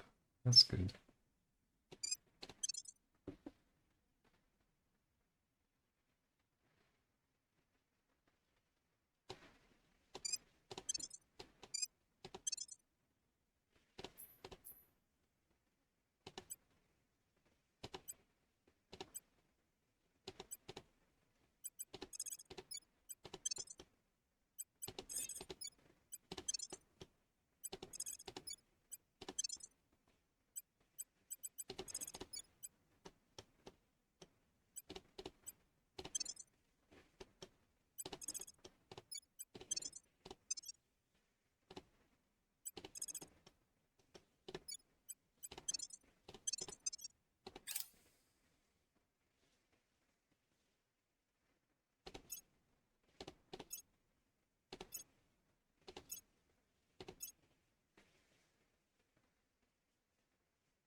Okay, here we have the marine assault unit. We'll need the magazine as well at some point. So I think we'll just focus these now. Yeah.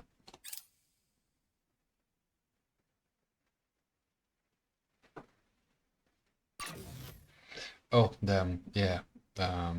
Oops, I forgot. Yeah, we got a bunch of research and influence from founding the first outpost on Mars. But that's good.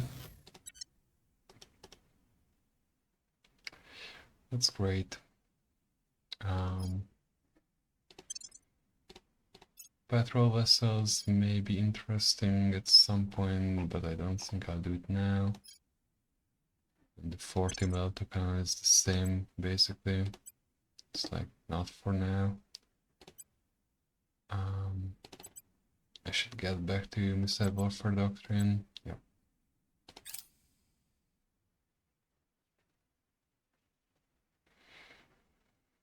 And where are we with our ship? Well, we are real close. That's great. So weird to see it reach Jupiter by October. I'm really interested where the aliens are with their ships. Yeah, I guess we'll find out soon enough.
Alright, and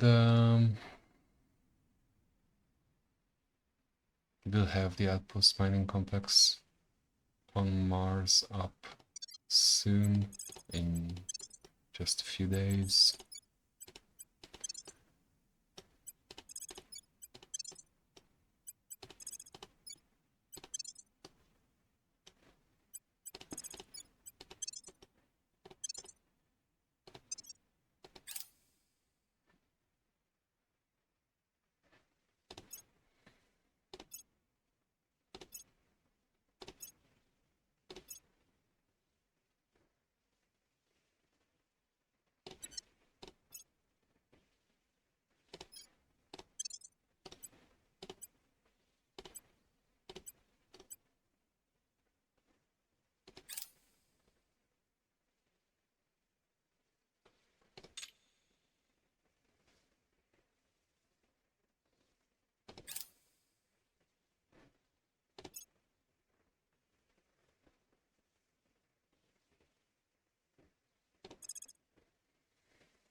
Let's go grab Deep System Skywatch at this point.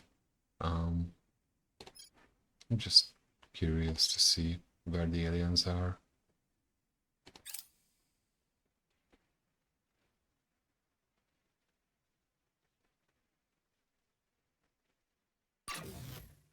Okay, so now as you can see, like each mine will consume some amount of water. same with some stations as well. So that's why having around 10 is the minimum, because that will go down to like around 5 or 6. And you really do want at least that much each month. It's not a lot. We got the Viper missiles. That's good. That's a really nice missile. Where are you? Here you are. Yeah. Yeah, I like that.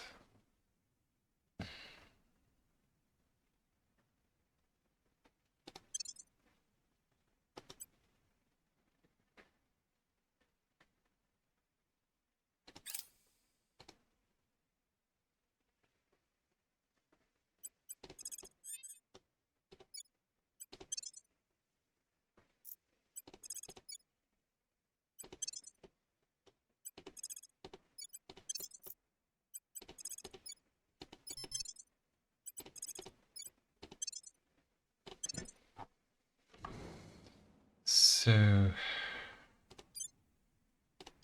we are about to get to Callisto here. Which here we are. Let's get this platform founded. Let's see if we have enough. No, not yet. We need some water. Maybe. No, we need some volatiles. That's okay. We'll have it in a moment's notice.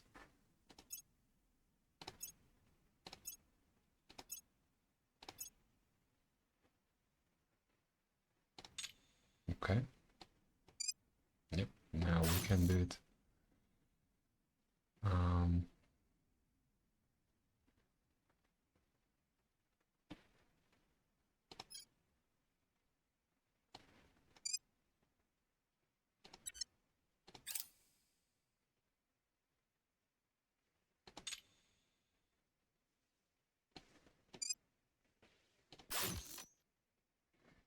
Okay. So now that this station is underway of construction, we don't really have much else to do than to wait. Wait a month, and then we can start scanning and probing these moons. In the meantime, we'll finish orbital cores and the missiles and all that nice stuff.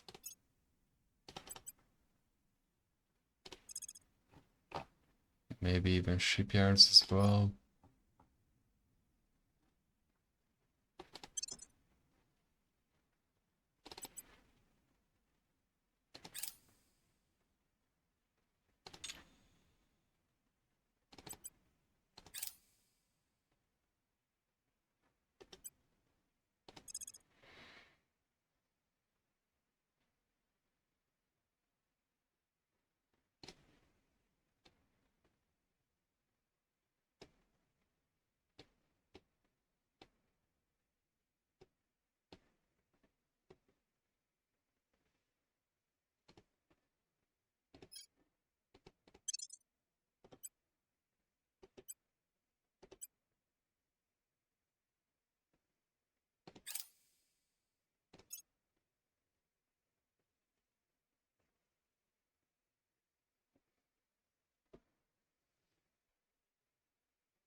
Right, so let's see where you guys are at.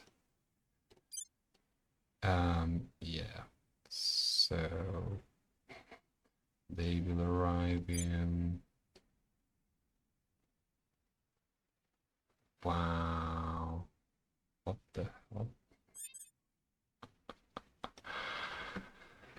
They usually arrive around spring of 2025, not fall of 2025.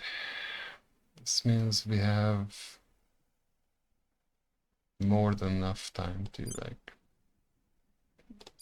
yeah, this game is won at this point. Like, you can just build up your defenses, build up a few frigates with marines, so you can,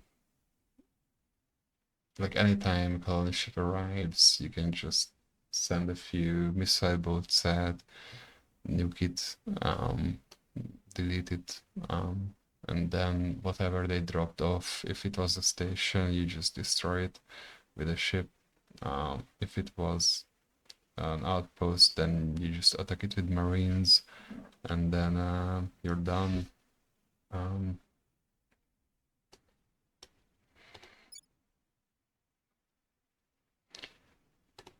So that's pretty promising, I would say. Now, I would have showcased how that fight might go like, but considering that they will take like 9 more months, 10 with December, to arrive here to Jupiter, I don't think I will.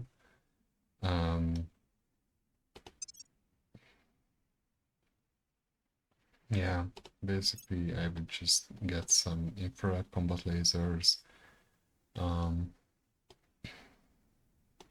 maybe some ship parts that are useful, get advanced neural networks to have a little bit more CP.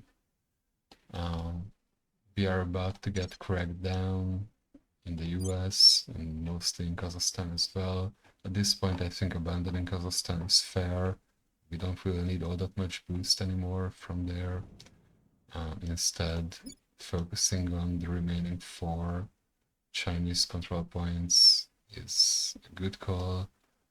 And in case the servants go and grab our control points that were cracked down, then we can use a spy or two to get them back. Yeah, so I think that's it.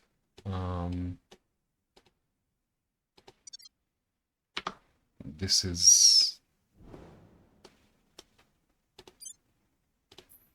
an all-time record for me, and with no reloading as well. So yeah, I think that's a pretty good result. I'll leave it at that. I hope that this was useful and that you can find some success as well trying to get to Jupiter this early, and hopefully the strategy remains relevant even when the game progresses through early access and later down the line, but we'll see about that.